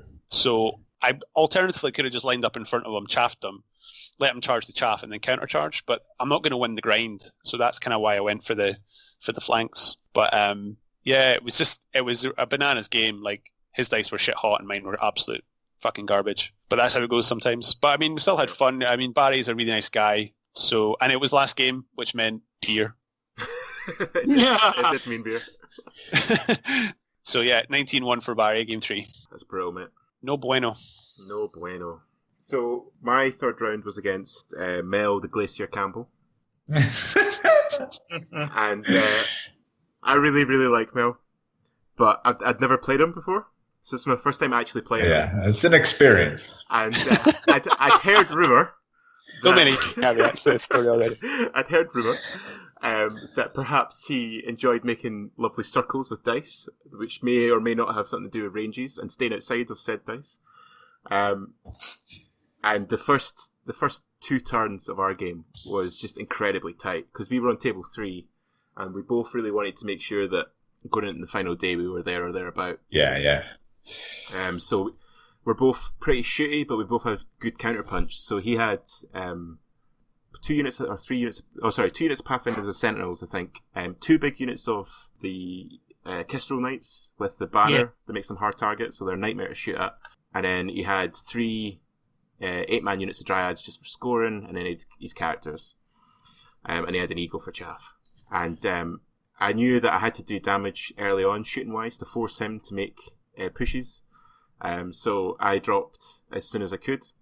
And basically I deployed kind of middle of the board, because I knew he was going to run around anyway, so I might as well just close down the biggest area. So from the middle of the board is the biggest circle that I can influence. So I did that. And then a stupid mistake. I measured from where my mage was, and I thought first turn what I'll do is I'll take off the Dryads, because that means that he's not compete for the secondary because it was Spoils of War. And if he wants to go for it, he has to go for it with the Kestrel Knights, which he won't want to do. You cannot pick up the scoring with the Kestrels. Are they not scoring? They are not scoring because they fly. Oh, of course, yeah. The only scoring units there was the Dryads, the 3 units of Dryads. Let's pretend like I knew that.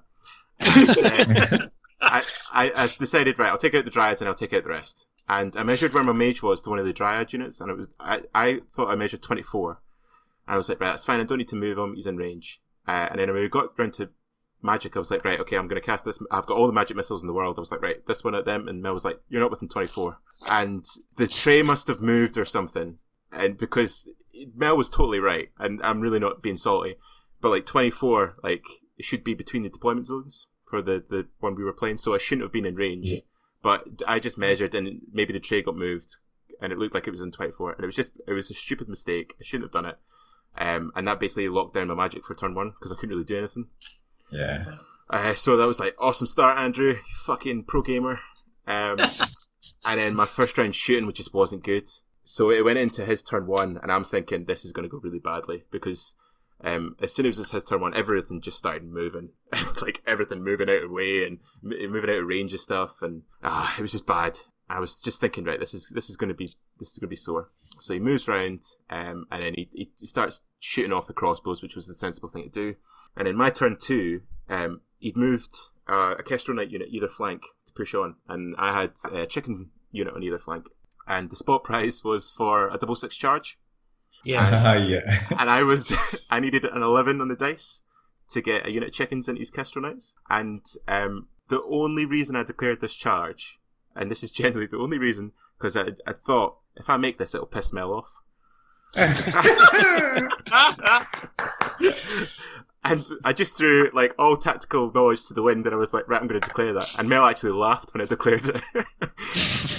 And then I rolled. Why are you using the unicorn dice? Well, yeah, I was using unicorn. Double unicorns, baby. They get smacked right in. Fucking unicorns. I won the spot prize for that, which I gave to Nick because it was 40k stuff. But anyway. Oh, yeah.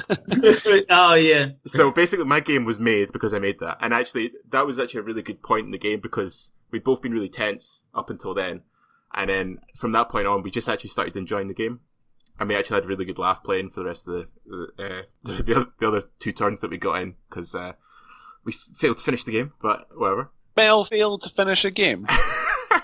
Hell surprise. No, I'm shocked that Andrew didn't get any penalties from there.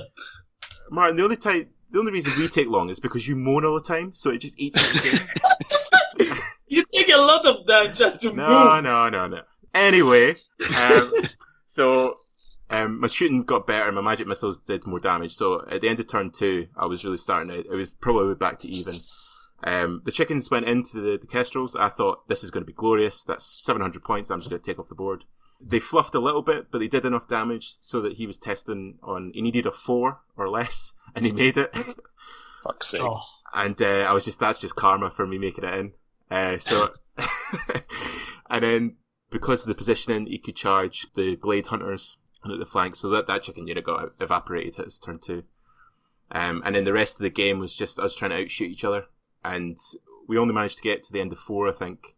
But it was super tight, and it was really just going to come down to who could get the most points in the closing stages. Mel was going to get the secondary, because the Dryads just walked onto them. But I took off both Kestrel Knight units, and then I was starting to take off his little mobile stuff. So I think I could have turned the screw in the last couple turns, particularly through just the magic missiles. But we didn't get there. And it actually finished a 10-10 on points, so it was super, super tight. But Mel got the objective. So it was 13-7 to Mel. But it was a really, really fun game after that super tense start. And we were just laughing about that chicken charge and then him making the 4. It was just like, it was obviously going to happen. Like, I was obviously going to make it, and then he was obviously going to stick. But it was really good fun, really tight game. So it was actually an okay result for both of us, because it meant that we were both going to be tables, 3 or 4.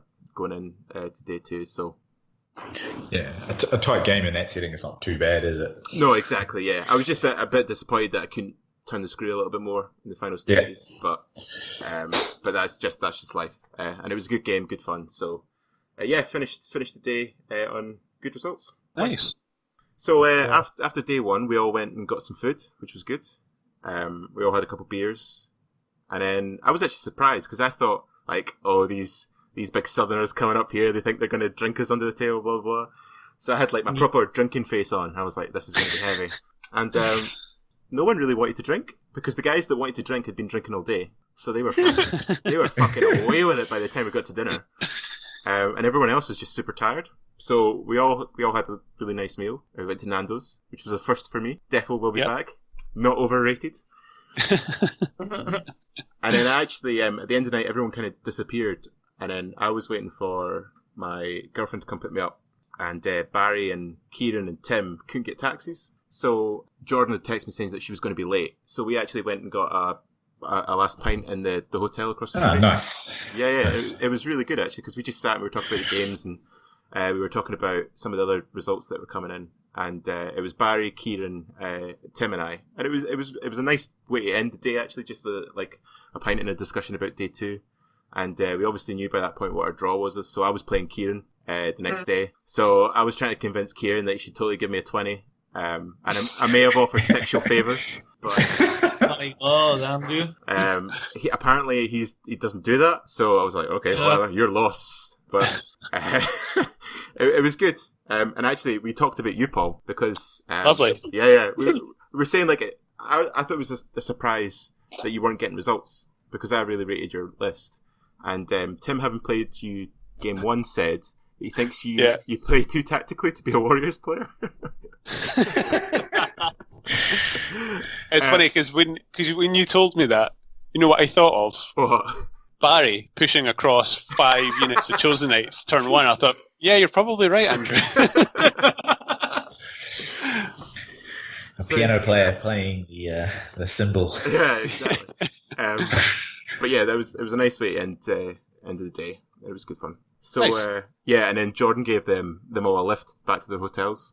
Sweet. So and because I played Barry and Kieran, Jordan's convinced that's the reason why I got their sportsmanship votes, was because she picked them up at the end of the night. Oh, yeah, probably, yeah, she's right. Yeah. She's always right. Like, this is just the thing that I've accepted. I think she listens to the podcast, Andrew. No. Well, I just don't want to take the risk, you know? I'm a safe player. Fair enough. So yeah, that was a good day. Good way to end the day as well. So how are you guys feeling going into day 2 then? I was nervous, to be honest. Yeah. Starting to feel the pressure? Yeah, I mean, it changes it. It's, you know, like I said to some of the guys afterwards, it makes the event more stressful and less, I don't know if less enjoyable, but yeah, you can't like just mess around and, you know, like just have a bit more fun, I think. So, you know, like a bit more serious. The bottom tables. Yeah. So yeah, that was probably my thinking going into day 2. Yeah, because you were obviously in pole position, so you were. Yeah, you had the most to lose for sure. Yeah. It's like, we mean that in the nicest possible way. Yeah, of course. Yeah, no, I mean it's true, but yeah, I was keen. Yeah. What about you, Mark? I just had nightmares thinking about the steam tank. I was thinking, oh my god, how can I stop a steam tank? It's impossible. AP3 fucking arrows, that's how you stop a steam tank. Yeah, it's AP3, it's not AP6. It goes to 4 up armor save, Martin. Yeah, he wasn't even I need to wound, you know? I need a 6 there. I'm convinced you gave him a 20 just to fucking spite me, you know that? No. I was playing next to you, you know? No, I wasn't expecting to have that much point. Actually, I was thinking I'm going to get all 20s against, but maybe I was lucky when round 2 and round 3 against Nick was a gamble mostly. If it wasn't for his mistake, I don't know, maybe I would have like 30 points or so, which is okay because I wasn't expecting to have more than 15. But yeah, I was, oh no, now I'm on table 5, I think. You were on table 4, so I was on table 5. Was, oh no, now I had to play one of the guys that know how to play. What's the fun in this? No, but it was okay. I went home really happy because, yeah, I'm getting good results. I can't believe it. Good, because you were drawn against Stephen Dornan. Yeah, Stephen Dornan, yeah. But I didn't know until I arrived home, so okay. When I look at the list, it was, oh no, all the combos and everything. But I think, okay, I can win it. It's possible. Yeah. But the Steam Tank, fuck, Steam Tank. Yeah, it's tough not to crack. Yeah, but it's okay. I love the miniature. I have one. It's fully painted. I'm going to start using it. Yeah, come over to the Imperial side. So, Gareth, who were you drawn against? I had Will Goodwin first up. Okay, so you had, and then Martin, you were against Stephen. Paul, Yep. who were you drawn against in the 3rd round? Fourth round. I was up against G-Man, Gearman's Lizard, Gearman. bottom table. Bottom table. I know, or like for fuck's sake. No, but it was good because I was like, okay, tomorrow, like I'm obviously bottom table, not going to win, but I'm playing against someone That I know, and that we normally have good games. It's normally when me and Guillermo play, it's fairly tight. No one ever wins by a ton, and we always have a good time. So I thought, okay, that's good. Okay, so let's do it in reverse order now, because now Gareth's in pole position. Let's build the suspense and pretend like he doesn't, win overall. So, Paul, how about you kick us off round 4? Right, cool. So it was Marching Column, King of the Hill for secondary. I dropped first turn because I figured, right, I need just to kind of go all out now because it doesn't matter if this doesn't work because I'm not going to be in the kind of upper half of the lists anyway, so let's just be aggressive. So basically, I chose a hill and Guillermo chose a hill. So basically for my plan was push up, get the knights onto the hill for turn 2 charges, and he had his Stygiosaur basically opposite. So I was like, right, that's going to give me a 10, but it's re-rollable, Swift Stride. I'm just going to go for it. Rolled the first time, rolled a 9, and I thought, fuck, because I'm never going to roll higher now on the second roll. But then I rolled again and I got a 10, and I got in. Woohoo! I was so relieved, like genuinely so relieved. Cause if they hadn't gotten in, I was like, well, this is just a repeat of fucking yesterday's horrible luck. But they got in, blew through the Stygiosaur, overran, got into his deployment. I was like, that's good. Chosen Knights, turn 2, pushed up, got into one of his units of Skinks, blew through them. I was like, this is going really good. Made a bit of a error, somewhat similar to game 1. I had a Chosen Knight unit and my unit of Feldrakes on the far left. And he basically had like 3 units of shooting opposite them. So he had these poison guys, some spearbacks, and another unit of Skinks. I was kind of looking at it, and I was like, he can focus out one unit, get one unit. Or he was doing pretty well with his shooting, I'd say, that game. Like, for instance, one of the units of spearbacks, they rolled like 10 shots, hit 6 times, did 5 wounds. So I was like, ugh, that's not good. So basically I just pushed up the Feldrakes, and I did what I should have did game 1, and basically just marched the Chosen Knights back into my own deployment onto the other side, because it was only like turn 3 by this point. Yeah. And I was coming forward with some of his dinosaurs, so I figured that's probably a safer bet, and then I've got them as backup, and then he's not getting the points either. So it was going pretty good. We didn't actually get the game finished. Guillermo and yourself, Martin, got a lift from Ed because the trains were garbage on a Sunday. Yep. Yeah. So I think you guys got in at 10. Yeah, it was 2 minutes or so to 10. Yeah, so basically we lost, I don't know, however much time for Guillermo getting his models out and set up and stuff. Oh, yeah. We didn't, I think we only got to like turn 4 because we were going to be super rushed, and we just said that there's no point in trying to rush anything. So I think we finished like 20 minutes, 30 minutes early, which was good because it gave us some time just to kind of check out the other games and stuff. But he did get some points. His Taurosaur charged a unit of Fallen, blew through them into the unit of Forsworn. They held because of Stubborn, which was awesome. He eventually killed him and got into my deployment, but I had my Chosen Knights coming into one of his sides, so I was like, that's going to be a flank charge. If I want, I can put the Warriors in if I really need to, but I probably won't. That should be enough. So I probably would have got those points. His big character, Cav Block, basically was in my deployment because he fled a couple of charges from my guys, so he basically just kept them alive. And his spearbacks as well, they fled from something. But we rolled them out, and they both rallied, so he got the points for those. The Feldrakes got into his second unit of Skinks, but we didn't roll that because we didn't have the time. It was pretty close, and it actually ended up being a 12-8 for Guillermo. And the thing that swung it was my chaff was just more expensive than his. Oh, right. So this is something that I kind of mentioned to you, Andrew, on the day that one of my takeaways from my list was if you add up all my chaff, it's about 1,000 points. Yes. That's a lot. So When it's a lot. chaff too much, yeah. Yeah, so against like a shooting heavy army, that's like really essential, I find. But in certain matchups, it's more of a hindrance because the Forsworn are 250 each, and then the Fallen are 160, so that's 320 plus 500 plus 200 for the dogs. Yeah. So it adds up, and basically that's what gave him the win. It was a small win. It was a fun game. It was a shame we never got to finish, but yeah, it was good. So it was a 12-8 for Guillermo in the end. Okay, but starting off day 2, that's an okay result. Yeah, and I mean, like, I was better in the sense that stuff was good combats were going my way, so I felt more positive about the game overall. In hindsight, I would have done a couple of things differently, but like I say, I find Saurians a tough opponent, especially when they've got the spearbacks, because the mobile bolt throwers, or volley guns essentially, are really good against armor. Yeah. So they were like taking off wounds off the knights as well. Yeah, they're really good. Okay, so going into the final game, optimistic or? I'll get to that because it's very. I wasn't happy with who I was playing against, but I'll talk about that when we get there. Okay, we'll build the suspense. Yeah. Tune in next time.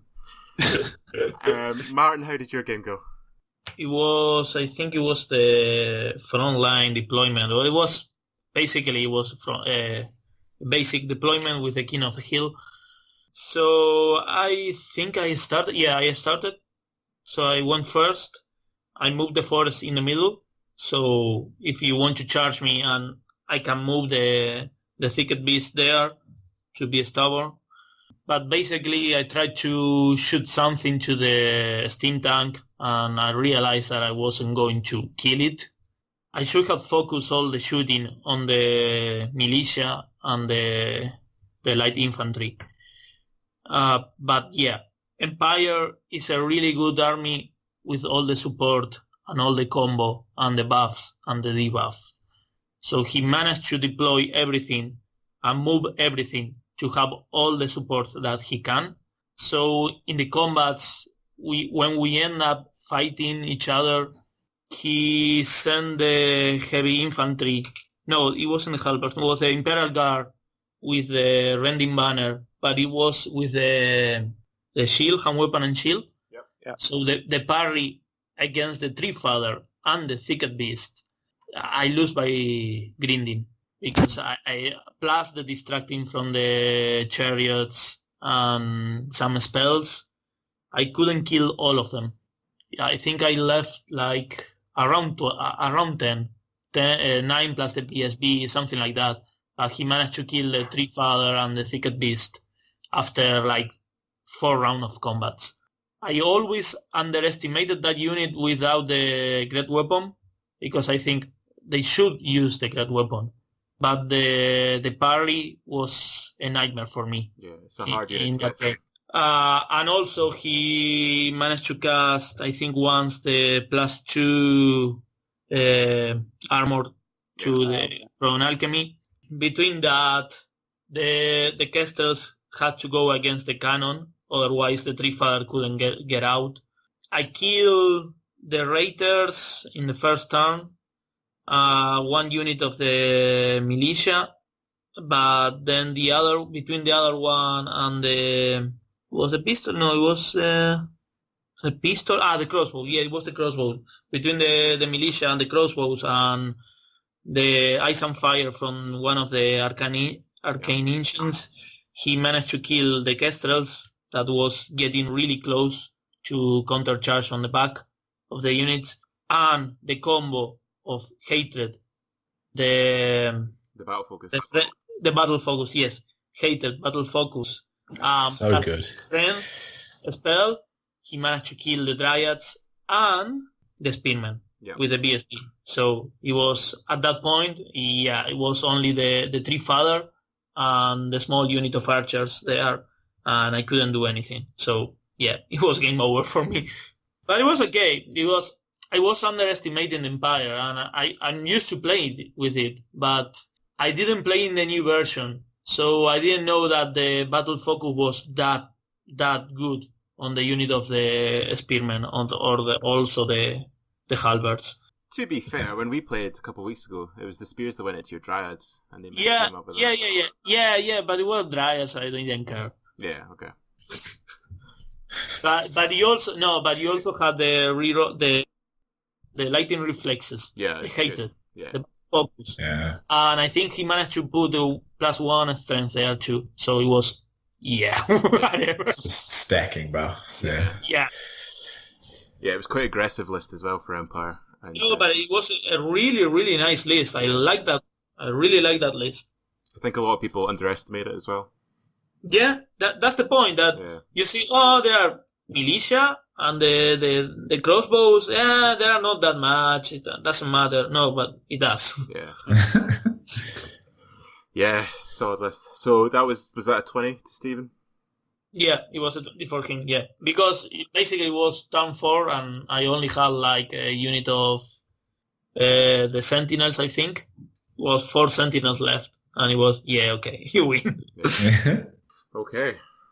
So Gareth, how did your game go? Yeah, I mean, the last game I'd say was my tightest game. This game was my most boring game by a long shot. It was King of the Hill, and I I chose the first hill, and there was a hill in the middle of his deployment. I just chose that as my piece to run towards because it felt like that was the direction I was going to be going in. And Will was tossing up between both again on my 12-inch line. There was a field and a hill on opposite ends, each probably about 12 inches in, and he was sort of tossing up which one to go for. And then he ended up choosing the hill, but because he originally said the field and then he changed to the hill, and stupidly we didn't mark them at that point. So I started deploying my army fully in front of the hill, like I wasn't dropping everything at the same time, but like piece by piece, basically dropping from the middle to the right, in front of the field. Sorry. Thinking that was what his thing was, and I could basically just run forward, keeping him from mine while moving towards his. And then when we finished deployment, he was like, we got out the markers and marked the hills, and he marked the king of the hills, and he marked the hill, and I was like, what? Anyway, so it was my mistake. Right. The learning there for me was that you definitely need to mark your terrain and mark your objectives before deployment, because I've made mistakes like that before. Yeah. But because of that, my army's quite quick, so I was able to recover, but I swung around and started moving toward him at max speed. And he proceeded to feed me a few pieces of chaff and eventually a Taurosaur. That's expensive, yeah. Yeah, but I guess it kept the rest of his army alive, and so then we split the objective because he was able to get to, I wasn't able to protect my hill, and I was able to get to his very easily. And he just moved his big, he had this huge block of Saurus and his huge block of Temple Guard, and he just moved them back 4 inches a turn or 3 inches a turn or whatever it is, 2 inches a turn. While I moved toward him and fed me chaff to slow me down, and we. Even despite all that, despite never really having any combat, we didn't finish the game. We got a time penalty on that one. And then I won, I think, 13-7 or something like that. But, it was nothing. It was 4 pieces of chaff and a Taurosaur. That was it. Yeah. So, not the best game in the world, but sometimes you get games like that when you on the sort of top few tables. People are not willing to risk things. But it was another win. So yeah, absolutely, still getting the result. Yeah. Right.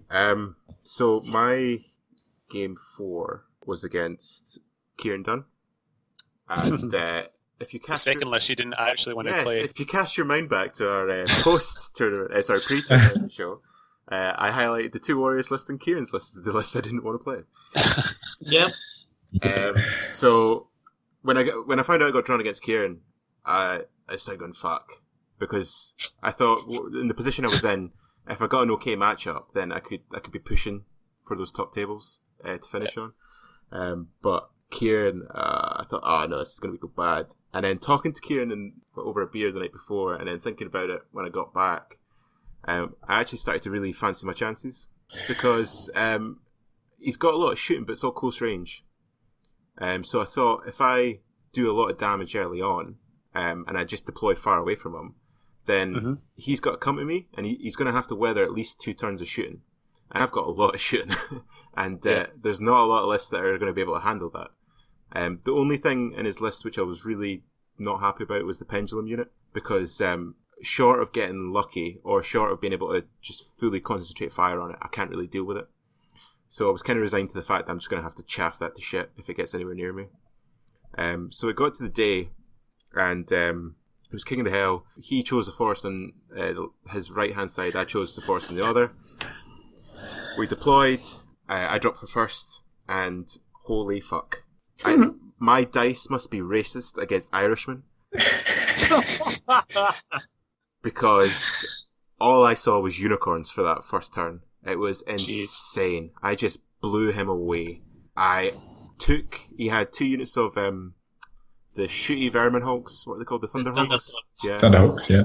So he had 2 units of 4. One unit I got down to the champion with 1 wound left. The other unit got down to 2 of the Thunderhawks left. Everything was just dying. Anything I touched was just getting blown to shit. Everything was hitting. It was just insane. And it got to his turn 1, and then he was like, so this is going to be the game then. So he decided that he still had enough that he could push a little bit.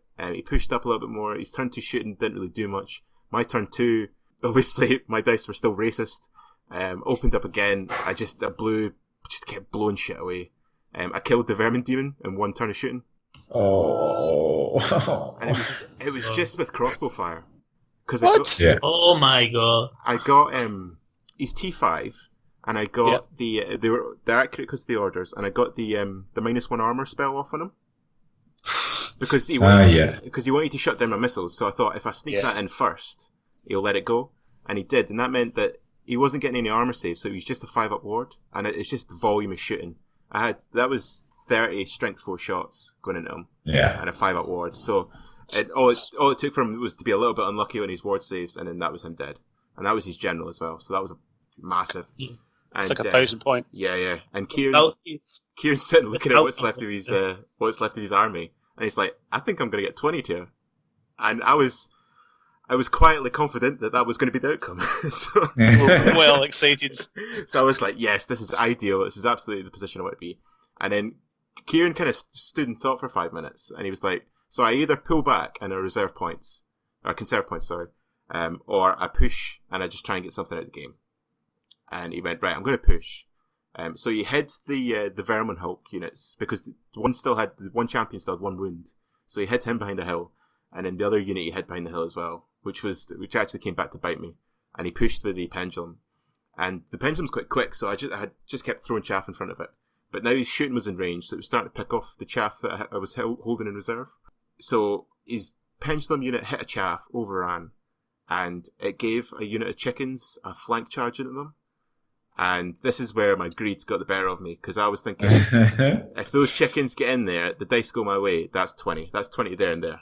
So I went for the charge, and the chickens were the fucking chickens, because they do this to me every single time. They get in and they decide, today is not the day. And he failed his fear check as well. Oh, no, sorry, there was frenzy. There was something else that later on that failed the fear check. But they just, they didn't do enough. So he was steadfast, he lost by a couple, he made the test, and then he reformed, and it gave his pendulum unit a direct line into my lines. So I was like, that didn't go well. So the rest of the game was basically spent me desperately trying to get the injured units that I just couldn't finish off. Kieran being very clever with his movement and keeping them away from me. And then me just throwing stuff in front of his pendulum unit. And actually, the score ended at 10-10 because I just had to keep throwing stuff in front of it just to keep it away. And by this point, his shooting was in range, so he was starting to pick off war machines. And just it was kind of similar to what you were saying, Paul. It was like the small units all add up. Yeah. And it was a drawed secondary at the end because I kept him out of mine, but he kept me out of his. So it finished at 10-10, and it was the last couple of turns were physically and mentally exhausting. We actually we hugged at the end of the game because we were both men.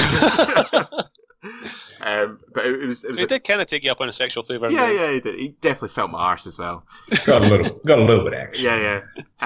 So it was a really, really good game, really, really tough game. But that was a really good lesson to me, just not to take your foot off the gas. I think because I was probably guilty of that because I thought there's no way he's coming back from this.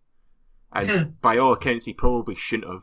I shouldn't have let him come back for it, but I did at the end of the day because I got greedy and it cost me. So that finished at 10-10, and that essentially put me out of contention for the podium. So and I was doing everything in my power to don't allow you to be on the podium too. Yeah, well, you were just dishing out 20s for the fucking fun of it, weren't you? Exactly. So yeah, it was a good game, but it was super, really, really enjoyable, but really, really tight. And because of the 10-10, it meant that going into the final round, I wasn't going to get anything out of it. But that's just the way it goes sometimes. Kieran's an amazing player. He's very strong. Yeah, very, very good. And I think that's just where, see those last couple of turns? That was just his decision making was just better than mine. Because I think one of the key elements to being a very good player is I guess the mindset that it's never over. So you never stop and say oh well, there you go, it's probably gonna be a 20, so I'll sit over here or we'll just shake on it. He thought it was gonna be a 20, but he still played like he could win, and then in a lot of ways, to get back to a 10-10 from a big loss like that is a win. Oh, absolutely, Yeah. And that's what he was saying after the game. Like, if he turned round at the end of that, in that turn 3, that would have been a big win to me. It wouldn't have been a 20, but it would have still been a big win. But just his decision to just try and get something out of the game, it forced me to be reactive, whereas I dictated play up until that point. So I think that was just where the experience and decision making came in, and I think he was just better than me in those last couple turns. So fair play. It was really, really good game, really good experience. So I really can't begrudge him. Yeah, I think he's going to Corner Hammer in Chicago now. Yeah, he's there now. Yeah. He's there now. Okay, yeah. Leggy's there as well. Yeah, Leggy too. Yes. I think Stephen went. Stephen Dornan. I'm sure I saw his list. I think so. So they're obviously using us as a testing field for Corner Hammer.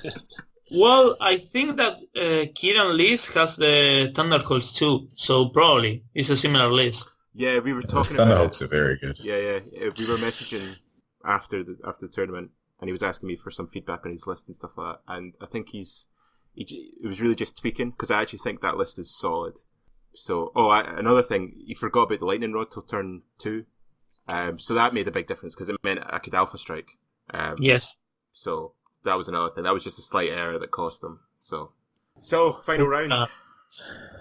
So, Gareth, how about you put us out your misery, our misery, and just tell us how you brought home glory. My last round was my only game that wasn't a win, and it was a draw. I set up quite well. Fucking who? Precisely.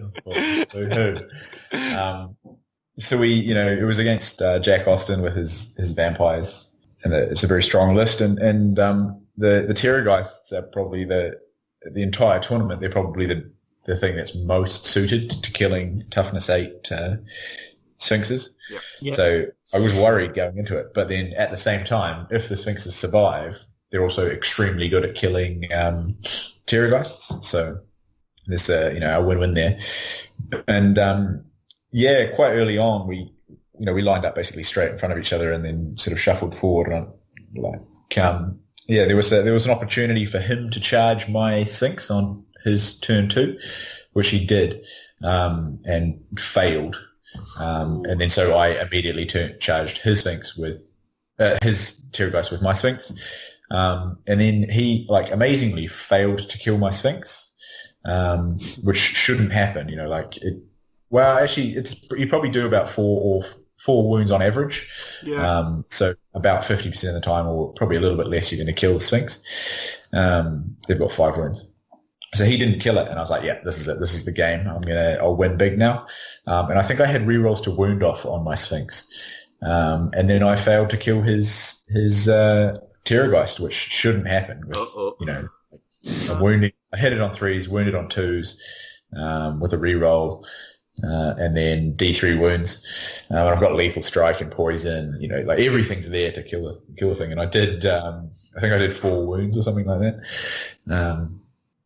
Didn't kill it. And then in the next turn, he obviously killed it. And then I charged with the chariot, killed that Terrorgeist, and then we just shuffled backwards and forwards a little bit.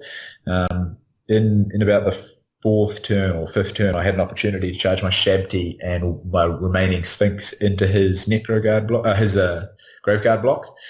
And that's the photo. There's a photo up on Twitter. There is an amazing photo.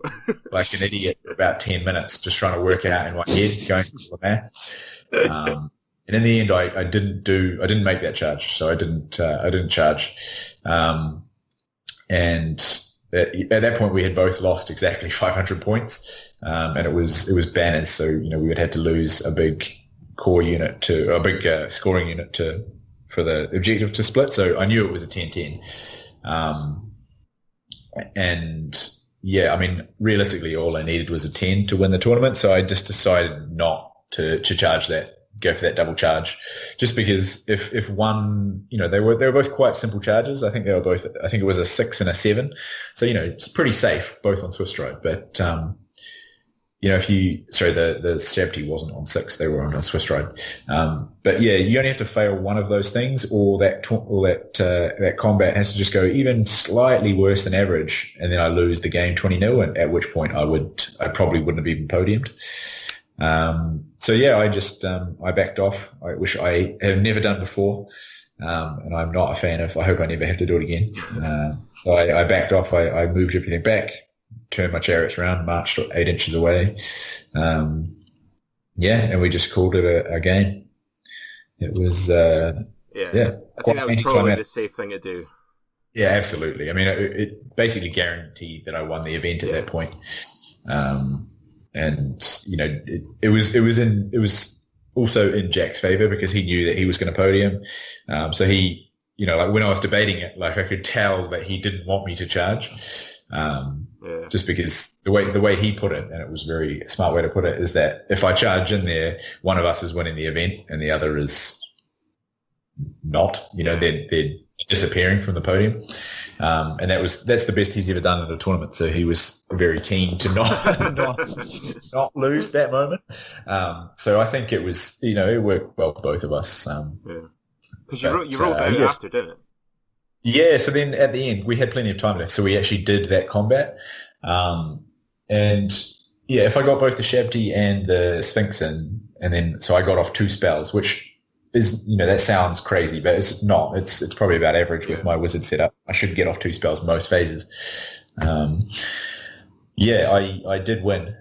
It took about 3 turns, and I rolled well, not amazingly, but it's just the thing is it's such a risk. Like if he only has to roll 5 6s on the side that the Shabti's in to kill the Shabti, or just roll a few extra or make a few wards, and then it's a different story. So in hindsight, like I should have charged in, but I think realistically it was 100% the right decision. 100 times out of 100, you should be making that decision, which is bad because it makes for a boring game. But I think Tournament Hammer is a bit different sometimes than. I think given the circumstances, you would have been a fool to go in. Yeah. So I think you made the right decision. Okay, so that's you safely won the tournament. Yeah, congratulations again. Thank you. So let's mop up the jabronis that didn't win. Martin, do you want to go first? Yeah, my last round was against Chris Bond and the Infernal Dwarfs. Never played them, so everything was new for me. I did a really big mistake with the Kestrels, so basically I give it to him. The single time that the feathers in the wizard's bow did something, it did 2 wounds, the multiple wounds, to the prophet on the Lamassu, on top of the Lamassu. So he was 2 wounds left. I cast the Swarm of Insects again. I did 1 wound, and he was only 1 wound left. Oh no. He was behind a unit of the Kadim Incarnates, so I double charged with the Dryads and the Thicket Beast there. In my head was, I'm going to win this combat. He's going to run, I'm going to overrun to the general, and it's game over, basically. No. I managed to complete the charge with both units. My mistake was, there was a lake there, so I placed the Thicket Beast inside the lake, so I wouldn't have to take the DTs. It didn't matter if it was stubborn or not with that unit. And the Dryad, but unfortunately the Dryad was completely in the front of the Incarnates. So I was rolling to hit, and I was rolling to wound, and I only killed 1 of the Incarnates, or maybe not even 1. He was telling me, you must have done something really bad to someone because you are rolling like crap. The whole game, I was rolling like crap. Yeah, I couldn't kill it. The Incarnates obliterate the Dryads. I ran. I stayed with the Thicket Beast in it. I think I needed 3, and I rolled a 3, and I stayed there. But I couldn't kill it, so I couldn't overrun to the general. Then I did some more mistakes. It was scoring units, so I didn't put all the shooting and all the spells on a single unit at a time. So because he had like 3 small units of Citadel Guard with a flintlock. So I should have killed them, but no, I left more than 25% in all of them. And then in last turn, instead of casting the swarm of insects again against the general to try to kill it, I charged the Citadel Guard. The Immortals with the Vizier, with the Spearmen and the BSB. I win the first round, I think, or he win, doesn't matter. We stay. We were like 2 or 3 rounds of combat, and we both stay there. But he win the secondary. I wasn't able to finish the general. And basically, I only killed the 2 gunnery team, the flamethrowers, and that was it. He lost like 2/3 of the immortal units through DTs. It was hilarious because he knew that was going to happen, but he went for it either way.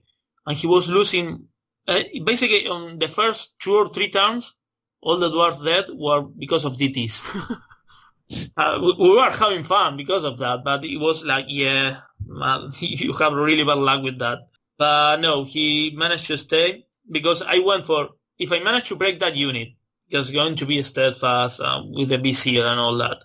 But if I manage to break that unit, I win because it was like 700 points for the Immortals and 300 for the Vizier, and it was a scoring unit too. But no, I couldn't. So it was a 19-1 for him, and it was. That's it. I only managed to get 1 point on the second game. Oh, massive. Yeah, it's okay. I was expecting something like that, and I never play against the Infernal Dwarf, so I didn't know the army. Oh, so do you think it was just not getting those little bits of luck? Obviously, getting the Lamasu down to 1 wound and not. No. It definitely wasn't luck. It was I played bad. Okay. I made bad decisions, but that combat against the Kadim, when I rerun in my head, the average I should have killed 1. Leave another one with 1 wound. But no, it didn't happen. I think that I didn't even kill 1 or just enough to kill 1 of them. But it was bad luck, but it wasn't that bad luck there. Okay, Paul, how did your last game go? Well, come on. If you thought my first 4 games were bad. Oh, mama. See, so this was ironically. There we go. So I'm actually getting comfy. Wait a minute. When I heard, get comfy. This is a good story. So I'm up against Alex Thomas's Dread Elves. So he's got the 2 big blocks of Dread Judges, 3 bolt throwers, 56 bows, Cosmo. So I'm like, fuck. He beat their bows, crossbows. Just like, that's a lot of shooting. Yeah. And that's 2 big things I don't want to fight in combat. So when I got the matchup, I was not happy. However, when we got to deployment, he deployed, and I thought, I've just won the game. Because... So every game there's been a butt. I'll just wait for it. I know. Well, wait for it. The butt doesn't come in for a while. Okay, so right. It's good up until then. Right, sorry. Continue. So if I'm looking at his battle line, on his right-hand side, he's got 2 units of small crossbows, and then there's a big bit of impassable terrain, which was definitely impassable. It wasn't a ruin. I double-checked. And then if you're carrying on right to left, he's got bolt thrower, crossbows, crossbows, and then the Medusas on the far left. But he put both Dread Judges behind his big units of crossbows. Oh. And I'm thinking, secondary's scoring units. So I'm just going to take the flanks. He's chaffed himself up. I've won the game. So pretty happy. So what I did was knights on one side, chosen knights on the other side, and my wizard block next to on that far right. And these were the units I was going to push up. And the reason I was using the warriors to do this was because the triple march, plus I'd taken the magical move for evocation. Because I was thinking he's going to stop everything else. He's not going to stop because I'm going to try and snipe his stuff, and I'm just going to get the magical move off and just push. But what I did was, I deployed everything like as far back as possible just to negate his shooting. Gave him first turn. So I thought, right, you can't shoot me first turn, and I'm not going to move. Yep, good play. So I was like, right, now, what do you do? Now, he didn't move. So I thought, right, okay, so I'm not going to move. So turn 3, because I'm thinking, I don't need to move right now, because I got the speed to take those 2 units and get out. Because by this point, if you haven't noticed, I'm not having the greatest tournament. So I'm more than happy to take a small win. So I'm thinking, okay. And now he made another mistake. He put a Medusa onto the hill on the far left, and then he moved a unit of crossbows up behind. And I'm thinking, you've just given me an easier charge with the knights and an easier overrun. So I'll be having those points, thank you very much. Yeah. So declare the charge. The knights get in. I'm thinking, this is going surprisingly well for, Stop an setting opponent. yourself up with the fall. This is going really well for a game I didn't really want to play. So block of 10 knights, full health, strength 6 on the charge, 20 attacks. I think I'm only getting 6 guys in combat because of the size of the Medusa base. So 12 attacks. He's got distracting on the Medusa, so I'm hitting him on 5s. Roll out my hits, do 1 hit. Thinking, fuck. Roll to wound, don't wound. Right, Here okay. comes the bad. And then, well, this is it. So that unit in the Medusa basically stayed there for the whole game. And it was just like, I couldn't kill him. He couldn't do enough to me to break me, because any time that he did win, I'm re-rolling my break tests. And I've got 1 up base armor save. So at strength 5, I'm still getting the 3 up.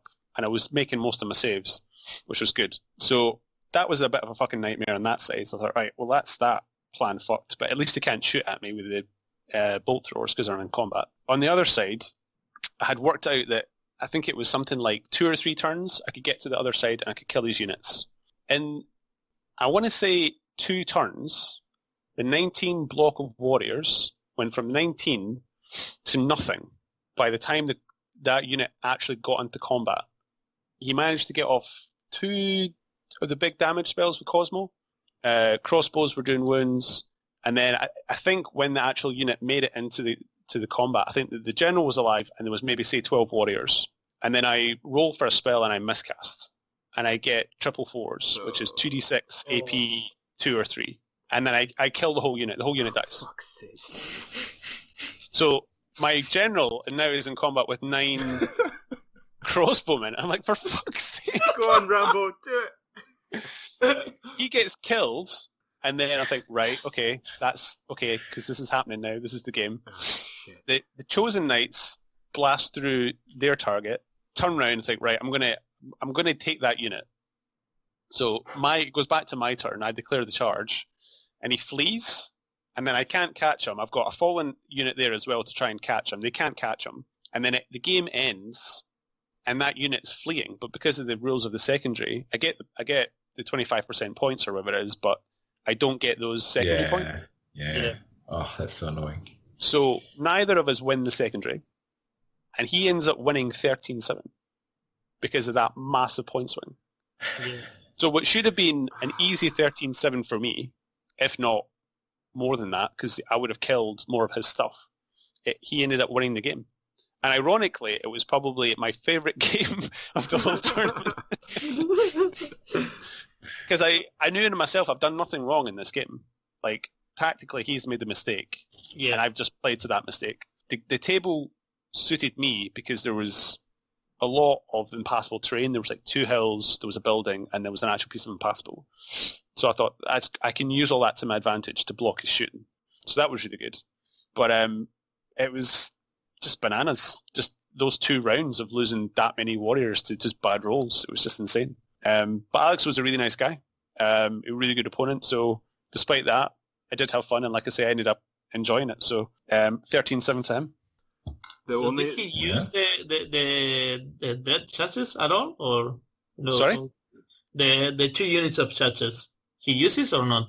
No, he didn't move. He didn't move his crossbows, so I didn't actually have to worry about them in the end. So I was like, that's great. So his bolt throwers were basically trying to kill the Forsworn, which were at the other end of the table. I didn't have enough terrain to hide them. I basically stuck the Feldricks behind a hill because I was like, they can panic. Nothing else in the army can panic. So that's the weak link. I'll hide them and there are more points. So he was basically trying to kill the Forsworn with bolt throwers, and I think he got 1 unit down to 1 guy, and the other unit was fine. And his crossbows didn't really do anything because he wasn't moving them forward enough to get into any kind of range to do any kind of damage. Yeah. So it was just that warrior unit. I was like, series that's, of like, unfortunate I don't events. understand. Like, what are the odds of that happening? Bad dice. But like I say, it was a good game. We chatted a bit afterwards, and I said to him about his deployment, and yeah, he said to me that it was the most interesting game he had. That's an Whole excellent tournament. And I was like, oh, thanks. I don't know if that's a compliment or what. Okay, I'll take that. But no, he was a really nice guy. He was a really good opponent. I'd play him again, like, no question. Like, we had a good time. A good sign. My only words of consolation, Paul, are having lived through the Midlands team event, it makes you a better player and a better person, actually, when everything just doesn't go your way. Oh, dude, like, So- I'm a really laid back person, but see, in that moment where all those warriors died, I was fucking livid. I was furious. That's fucking insane. It was mental. Yeah. At least you can laugh about it now, Yeah, and I mean, without wanting to kill I someone. didn't get 20 odds. Yeah. All tournament, didn't get 20 odds. A couple of really bad losses, a couple of 19-1s, but still picked up 7 points despite that the game turned to shit. Yeah. But yeah, never mind. Yep. Absolutely. What about you? So my round 5 was against the one, the only Alex Wheatley of Thundercock's game, Casper himself, and I was really lucky. I got 5 awesome opponents, 5 awesome games, but I think this was probably my favourite because Alex and I, when we were putting out, we knew that we weren't out of contention essentially, so we just were kind of like, let's just have fun. And I can honestly say I don't think I've ever laughed as hard playing a game as No, we realized about that. Oh my god, it was just insane. We both played a lot like looser than we probably should have. Definitely a lot faster and looser than we played for the rest of the tournament. So basically, Alex's list is super fucking nasty. It's 2 big blocks of ghasts, 3 Strigoi vampires, a big block of ghouls with all the buffs, a bunker of zombies with a cadaver wagon in it, and then some dogs for chaff. Really solid. You know exactly what that list is going to do. And it was the flags one as well, which is a fucking nightmare because he's only got 3 scoring units. The ghouls, the zombies, and then the unit gas that the BSB joins because he makes them scoring. And undead are never great to get those kind of units off, so I kind of resigned myself that I probably wasn't going to get the secondary. So I dropped the first turn because I just want to Alpha Strike, and then basically my dice were insane again, and that everything just opened fire, and I targeted the ghouls because I needed to get, basically for undead you need to concentrate fire and concentrate on taking a unit at a time off, and everything fired at the ghouls that could, and I got them down. I did something insane, like, of the unit, I think it was 40 in the unit, I did like 18 wounds, something like that. The mortars were all firing, just taking stuff off. The crossbows were all going in it, and I got like insane amount of damage. It went to his turn 2, everything just moved up, as per usual, and then he healed back 14 ghouls. And I was like, this is going to be sore. Because this unit vanguarded as well, so it's right in my face at this point. And in my turn 2, just went fucking apeshit. Everything hit. Both mortars hit. The rocket batteries didn't hit all game. They were too busy trying to kill themselves. But the crossbows all hit, and I took out the unit in basically one turn of shooting. Oh. And Alex was less than chuffed, it's fair to say. Let's have a fun game. We're not gonna win. Because he was adamant that unit shouldn't get taken off in shooting, and it probably shouldn't, but I've just got so much shooting in my list just now. And it's all strength 4. So I took that unit off, and then this is where my greedy side comes in again, because that was 700 points in that unit. And it doesn't nullify the vampires, but if he puts the vampires in the zombies, I can get around them because you can harvest wounds. Yeah. So my chickens I'd put on one side, and he'd had to maneuver. He had one gas on either side of his line, and he had to maneuver a gas unit round a bit of impassable. So both of my chicken units had a charge on one of his gas units, and they had support from the Arcane Altar. So I kind of thought about it for a couple of minutes, and I was like, it's dicey, but if it goes my way, that's a big win for me. So I thought, fuck it, last game, Alex is egging me on, he's like, fucking do it. because I'm an idiot, I'm like, yes, Alex, I'm going to do it. Go me. So I charge in. Both of them make it. They get the support of the Arcanautor, so they're hitting on 3s because of lightning reflexes. I get some armor buffs on them, so they're like fucking solid. I think they did 4 wounds in total. Oh my god. They just they couldn't. You had the 4-up regen as well, and it was funny for the magic phase because I have got all the spells in the world just now in my list. And Alex just looked at me and he was like, Andrew, which one of them do I not want to go off? And I was like, you don't want the flaming to go off, Alex? And he was like, I'm going to stop that one. So that was the only one he stopped. So like everything else got buffed to the teeth, but the chickens are great because people are scared of them. And they do have times where they just go apeshit and kill stuff. But there's so many times where they just bounce. And I think I was being very optimistic in my head when I was looking at that charge. Because in my head I'm thinking, if it goes well, I'm going to win big here. When it probably was never going to go that well. Anyway, so they won the first round, and then it just became a grind, and he was going to win because he can heal his guys back. In the middle of the table, I chaffed up the other gas unit, who were at full health because the rocket batteries, like I said, were too intent on killing themselves rather than the enemy. So the one thing I really need to work to kill the gas wasn't operating. So he thought he was being really smart, and he was like, right, I'm going to charge my BSB out of the unit, into that unit of rangers there, which was in front of my big spear block. And I kind of looked at him, and I was like, okay. And he was like, you going to flee? And I was like, no, I'll hold. And he was like, ha! So he charged, hit the rangers, and he was like, I'm going to kill your rangers now. And I was like, yeah, you are. And he killed them, and he was like, I'm going to overrun. And I was like, okay. So then he overran into the spear unit, and he was like, now starts the grind. And I was like, well, I've got the prelate with a locket in there. And he was like, ah. So the prelate punked him in a turn. And then he was sat there looking at it. He was like, I probably should have done that. And I was like, no, I don't think you should have. So that was, a decent amount of points back to me as well. But because the rockets didn't turn up, there was no real way I could take out the ghast. So because it was the last game, I thought, right, I'll go balls deep. And I charged a spear block into one of the units of ghasts, hoping that, like, I've got all the rerolls, all the attacks. If I just, if the dice are kind, then that should go my way. Again, I got all the buffs off in the world, so I'm thinking, yes, this is going to go well. I roll to hit. I get, 30 hits with the spear. I'm like, this is it. I've got the reroll to wound. You're dead, Alex. You're dead. And then I remember they're toughness 5. And I'm strength 3. No. So I'm hunting for 6s. And it didn't help that I could not roll 6s for the life of me. The unicorns had obviously gone off by that point.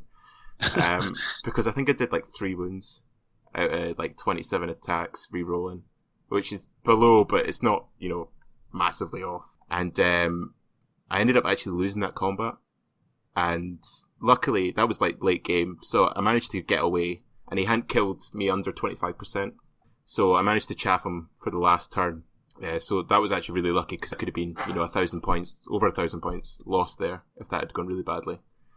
But lesson learned, don't fuck with ghasts. So yeah, that's where the game ended.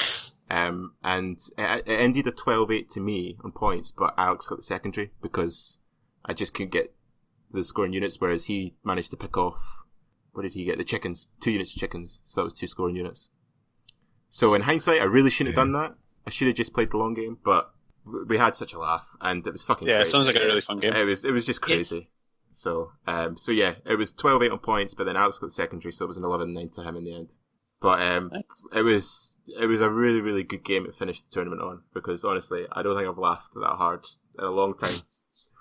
The best bit about the ghouls going off was that it was the Rangers that did the last 2 wounds. That's all the shooting I had left. This one unit had 10 strength 3 shots. And Alex was grinning because he was like, I'm going to bring those ghouls back. But Aragon and his chumps just went, boo! So, yeah, it was really good fun. And that ended in 11-9 to Alex. Nice, close game as well. Nice. Yeah. It was actually, when I was going into the game, I was thinking it was going to be probably a medium win for him. Especially if my shooting didn't turn up. So I was happy with that, but I think I threw away the win. But I don't think it's fair to say that either, because we were both playing pretty fast and loose. So I don't think it was a true testament to Alex's skill as a tactician in general. So that was it. End of the game. End of the tournament, rather. So, obviously, we'll just run through the prizes and stuff, and then we'll have a quick chat about our kind of thoughts overall. So, the table at the end of the day, unsurprisingly, Gareth was top. First place. Well done, Gareth. It was a surprise to me, at least. With an impressive 88 total score. John Turner, also from Team Scotland, just saying, was second place. John played really well all weekend. Some really good results. And he got 85, so it was proper tight up there. And then third place was Jack Austin with 83.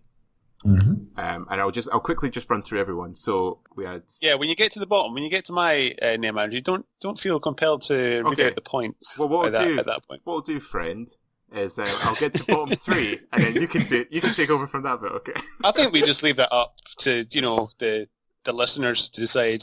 It's really fine. That's really democratic. Well, you didn't. No, you are 23. Okay. Nick won the pool, so okay. We'll get to that. So spoilers. So fourth place was Stephen Dornan, which was a really good showing from him. Fifth was Chris Legg. Sixth was Kieran Dunn. Seventh was Monroe Armitage. Yeah, Monroe did really well. Really, really good result for Monroe. Eighth was Chris Bond. Ninth was me. 10th was Tim Botnick. So I'm just saying I'm the best coach. Of course. We already knew it. Gareth knows. Tim doesn't know, but Gareth knows. That's all that matters. Below Tim was Alex. Below Alex was Andy. I've forgotten the numbers, so we're just going to continue this format. Under Andy was Felix. Then it was Will Goodwin. Then Mel. Then Deej. Then Martin. And below Martin was Ed.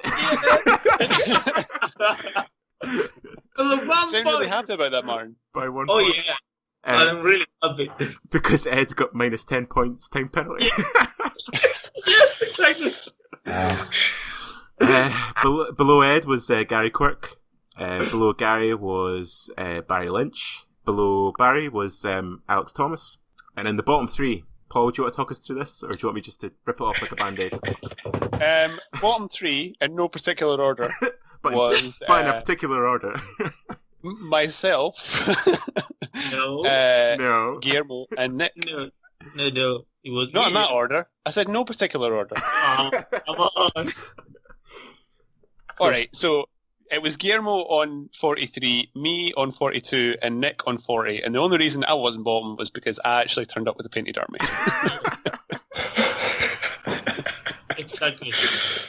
It's an honourable way to not come bottom. Yeah. Yeah, to give Nicky's due, he had 33 TPs, and I only had 25. So, technically, I came last.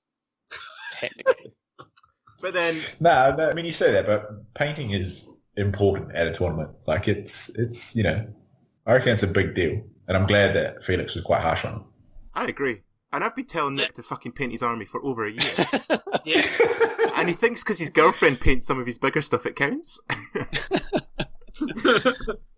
He was happy. Yeah, Nick was happy with it. We had, for last place, we had a little poo. Yeah.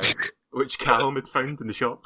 So Nick was dead chuffed, and he had his 40k stuff, so he was quite happy. He actually got a couple of nice wee bits with the poo. He got the little, was it the spacer? The little marker? Oh, yeah. He got a couple of little bits as well that were actually quite nice. It was the Team Scotland bits, wasn't it? Yeah. The widget and the arc. Other prize was Best Sports. And who won that, Andrew? That was me. I won Best Sports. Dun, dun, dun. Which you did really well. You got 4 votes. My jaw has been killing me ever since. Which does beg the question, who didn't vote for you? Yeah. Well, I inquired. Oh, really? Of course you did. Oh. Because 4 is very impressive. So I was like, It is. okay, but what did I do in the other game? And I thought Mel didn't vote for me. Because we had the first couple of turns were really tight. And I may have called Mel out on being overly cautious in that game. So I thought, okay, fair enough, Mel's not voted for me. But it wasn't. It was Deej. Bastard. Fucking dwarf players. I know, Yeah. right? He probably didn't even cast a vote. Probably just was like, Well, do you want to know the worst bit? He voted for Tim. Oh, your co-captain. Fuck. It's a stab in the back right there. Unbelievable. And then he thinks that he can share a room with me at the English Champs. Ridiculous. You sharing the room with the dwarf? Come on. Yeah, but he promised me free cuddles, so... Okay. You've got to. Cuddly looking man. Yeah. So that was it. I think I speak on everyone's behalf, just to say thank you for everyone that came. It was really, really good fun. And thanks to all our opponents for great games. So before we wrap up, I just kind of wanted to get your guys' thoughts on just like, firstly, overall reflections on the tournament. How did you guys leave the tournament? Raped. Wow. Emotionally. No, it was a great event. I did really enjoy it. I was lucky in the sense that most of my games were against new opponents, which I really liked. I got to play Infernal Dwarves for the first time. Really enjoyed. It was really well run. Like you say, really appreciative to all the guys from down south that came up, the guys that came up from Ireland and stuff. It was really good. 24 players, I think it was, in the end. Yeah. So solid turnout. Yeah, it was really good. And from my perspective, it was interesting playing against, or at least being in the same tournament as a lot of the guys that kind of compete more regularly, and just chatting to them about how they get on in the circuit and stuff, and just seeing the difference in how people construct lists that kind of have that background, because it is very different. I think in our club, our lists tend to be more balanced. Yeah. Whereas these lists are very much focused at doing a specific thing. Yep. And because the guys are playing tournaments fairly regularly, they really know how to use them. So that was really good. I really like that part of it. It's something that's certainly different than the events that we run. But yeah, no, overall it was just a really good 2 days. Well, 3 days for us, because we were in on the Friday as well. So just a really great weekend. Absolutely. Martin, what did you think? Disappointed that I couldn't get the pool, so that was not good. You had to for settle me. for beating Ed. Oh yeah, I'm really happy for that. It was funny because we were playing in the next tables, and last round he was playing against Nick, and I was all the time, Nick, beat him. Oh, not even a chance. No, it was a great tournament. I didn't have a bad match, so every opponent was great. I enjoyed a lot, even though they were giving me 20s. It was, yeah, it's okay, it's funny.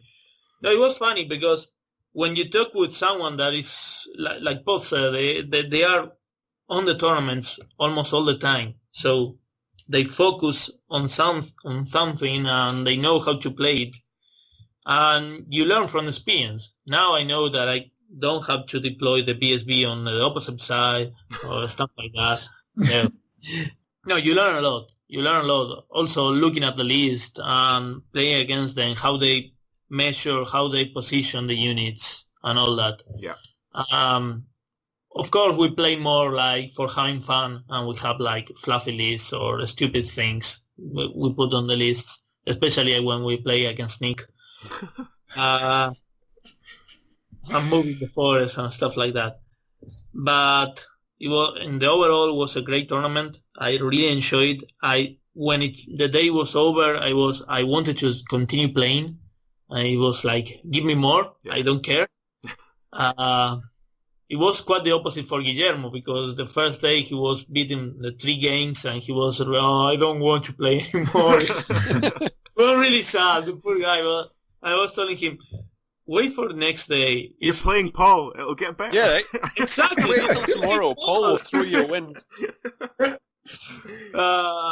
He was happy because when he played against Alex, Alex managed to beat him, and he told me, well, I give him faith again on the game, because he was getting 20s too. Yes. And Alex was happy because of that game. But no, the tournament was great. Felix is an amazing host and a TO, and I'm really eager to have the next one. Good. Awesome. Yeah. Gareth, I'm interested to hear your thoughts. Yeah, it's a seasoned tournament player. Like, legitimately, it was the most enjoyable tournament I've been to. Like, completely aside from the fact that I did well. Like, it was just the only other tournament I would compare it to is South Coast GT back in the day, and that had a different vibe to it, and that was just because the year I went, there were 220 people. Wow. So, like it's almost like a festival of Warhammer. Yeah. And so obviously this was far smaller, 10% of the size, but yeah, I mean, everybody was just on good form. It was like lovely to meet all the Scottish guys. We went out for like nice dinners with like a good proportion, like most of the tournament went out for dinner on the Saturday night, which is, it's a rare thing. And then the other thing, like I actually talked about it a bit, in the last podcast, that, like Felix being ruthless on time penalties, painting penalties. Thankfully it didn't come up, but I'm sure he would have been even more ruthless on, cheating or anything like that. Yeah. It was legit. And I think, it just makes for a better tournament for everyone, like you only have to get a couple of heavy points penalties for slow pay, and then you quickly realize that you need to speed up or, things like that. So, yeah, I mean, overall, just a great tournament, and I'm really glad I came up and got to hang out with you guys and play some good fun Warhammer. Yeah. Awesome. I really enjoyed the meals, actually. I think that was your highlight of the weekend. The food was really fucking good all week. But like, I think everyone really got on with each other. It was kind of like a similar atmosphere to Siege, where like everyone just got on. Everyone was like, going to the meal on the Saturday and just like talking to each other in between games as well. Because there's some tournaments where like people just they go off and go into like their little cliques, and they don't actually talk to each other.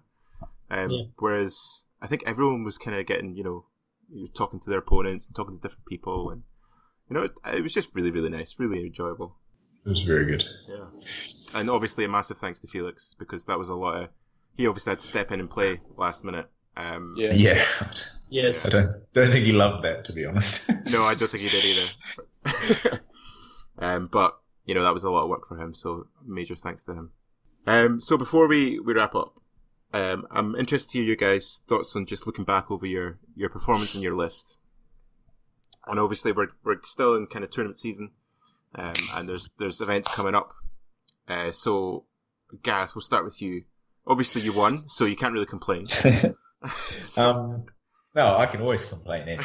Don't you worry about that. Good man. I mean, I've got a small tournament this weekend, just a local club one. It's just a 1 day, 3 games. And I'm taking a similar list, but now I just have one big Chariot Death Star. Wow. Instead of the 2 small ones, and I've changed the Sphinxes to the War Sphinxes, which I think are better Sphinxes. Yep. And I've not taken Terracotta because I want to just have a play around with the maximizing healing and stuff. So I've changed the items on my wizard a bit so that I can get more heals, and I think it'll be a good thing to test. But I think the list has a lot of legs. And the other big addition that you'll notice from looking at my list is 2 pieces of chaff. So yeah. Nice. So quite a lot of changes. Have you kept the mounted wizard? The Hierophant, sorry. Yeah. So he's running, and he's on fast cav now, which makes it a bit easier. So he should be able to hide a lot more easily now. Yeah. Okay, cool. Martin, have you been thinking about listing things? Obviously, you played Ed on Saturday. I would change everything off the list. I don't know. Okay, Martin, this is me giving you the green light to be really fucking salty right now, but still. No, I'm going to be really fucking salty. No, I think that the Sylvan Elves needs to be totally avoidance. The problem is that when you go to a team tournament, you can take advantage of that. In an individual tournament, you need to also consider the secondary objectives and all that. And I was really worried about that. So basically, that was the reason that I did 3 combat blocks, to be really difficult to kill them. But it wasn't that difficult. And now the list could be better. I could save points for other stuff like removing the feathers on the wizard and put again the Pathfinder with the Bow of Withcan. Is much nicer. Yeah. But it's okay. I get that why the elves are not that bad, but for me is they are going to stay on the shelf. I'm going to start playing Empire and the Orcs again. So, okay. it was okay because I was getting more points than I was expecting. But after the day one, I was, okay, maybe I can get 50 points. And that would be really amazing. But no. You weren't far off, to be fair. What did you get? Yeah, no, I get 35 points. Okay. So, yeah, I only managed to get 1 point on the second day.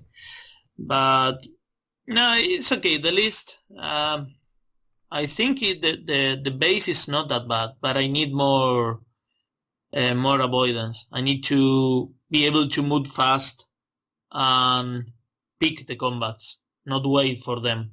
So because I know they're going to come, so I said the units, so okay, come. But I cannot rely on the magic anymore. That I used to rely on that. So I was rolling really bad on the magic. I need more shooting and I need more movement. That's basically how the Sylvaners should play, I think. And that's it. Okay, fair enough. Paul, Sure. Obviously the new Warriors book's just been released, so that'll impact your thinking. But Yeah, definitely. I think the list I took to the tournament, I think was fine. I don't think there was any real major problems, bar the expensive chaff. If I'd had the models, in hindsight, I maybe would have been better bringing more dogs. yeah. Bringing multiple small units, and then conserve the points and maybe put it into like a crusher unit or something like that, and up the number of bodies. But so new book. I won't go into that now. It has changed lists. I think it's definitely going to have changed a lot of the lists you see at tournaments. Yeah. A lot of the lists are going to be smaller, just because points now are different. But yeah, in terms of the list I took, I don't think there was any major problems with it. I think it was really just bad dice and bad decisions, basically, on the weekend. Because, like I say, up to the tournament, I was getting pretty good results with it. Yeah. It just wasn't happening on the days, unfortunately. Yep. And there's not a lot you can do about it when it goes that way. No, there's not. But I mean, it's like I say, in some situations, it was just bad decisions on my part. And what we were saying before about good players, and that obviously just comes with experience, just knowing when to push 100%. And when not to push. So yeah, we'll see. But looking forward to the next tournament. Don't know what I'm going to be bringing. It will be Warriors, but I don't know what that's going to look like. Yeah. But we'll see. Is that surprising, Martin? I've only got one army. For me, what were you going to say, Andrew? Yeah, just because like looking over the tournament now, Ed has basically worn me down over 2 weeks and convinced me to go to the English Championship. Yes. So Ed and I are going to that, and the list, you've got to submit your list by the end of the month. I think it's 1st of April. So I'll be keeping a similar kind of style list, but I've already made some changes. Like I've cut the altar, because I think in some matchups that's just an easy 280 points, and it didn't actually die all weekend, which surprised me. But I think it didn't pull its weight, and it's too expensive not to pull its weight. So it's been dropped, and I've added another chicken teach unit. So hopefully that will, help them actually do something when they get into combat. We'll wait and see. Even bigger chickens. Bigger chickens, more chickens. And then I'm going to try out halberds instead of spears. And I'm going to try the brace of pistols and the Rider. I'm not convinced by the brace of pistols anymore, but so I've got a couple of ideas that I'm going to test before submitting those English Championship lists. But overall, nice. I'm obviously happy with the result. I played against 5 good players, got 5 good results. I didn't lose on battle points all weekend. But a big part for me was secondaries, because I think that was the area I was poorest at over the course of the weekend, was competing in those secondaries. So I need. Is that just because of the list though? Because you're obligated to, utilize your shooting, which kind of restricts your movement to a degree. So depending on when they are. Yeah, I think I played the secondary well against Barry in the first game. It was hard against Alex because that was just always going to be an uphill struggle. But I think in the other games, like against Deej, that was just me not reading the rules essentially, because I could have got that objective or drawn the objective without risking the chickens, which cost me points. And then against Mel and Kieran, sorry, it was just, I think I just need to be better at playing for the secondary, because it's such a massive swing, and I think I'm guilty of forgetting that sometimes. And I don't like the list has hard scoring. Like the chickens and the knights are hard to get rid of. So I don't really have an excuse. So I think it's just going to be a case that I just need to be more aware of them going forward. But I've got some time between now and the English chance to kind of be a little bit more aggressive with them and see if that works. But I'll try that out and see. But overall, very happy with the list. So I'll be taking something very similar to the English champs. Yeah, man. 70 points is a solid performance. Yeah, it's very good. I think if you'd offered me that at the start, I would have taken it. No questions asked. So, yeah, I really can't complain too much. I just kind of want to make sure that I build on it going forward. So, Nice. Does anyone have any final big thoughts about the tournament or looking forward before we wrap up? For the next one. For the next one? Well, we've got, obviously, Strife. Paul, you're organising that with Ed. Yeah, me and Ed are setting that up, and that is going to be July, I think it's the 14th. I think it's the second Saturday. Cool. That's just a one-day singles tournament. Okay. Yep. And then So we'll be having any of the Siege guys again. that came up for the GT, you're more than welcome to come back. Yep, Lovely yep. to have you back.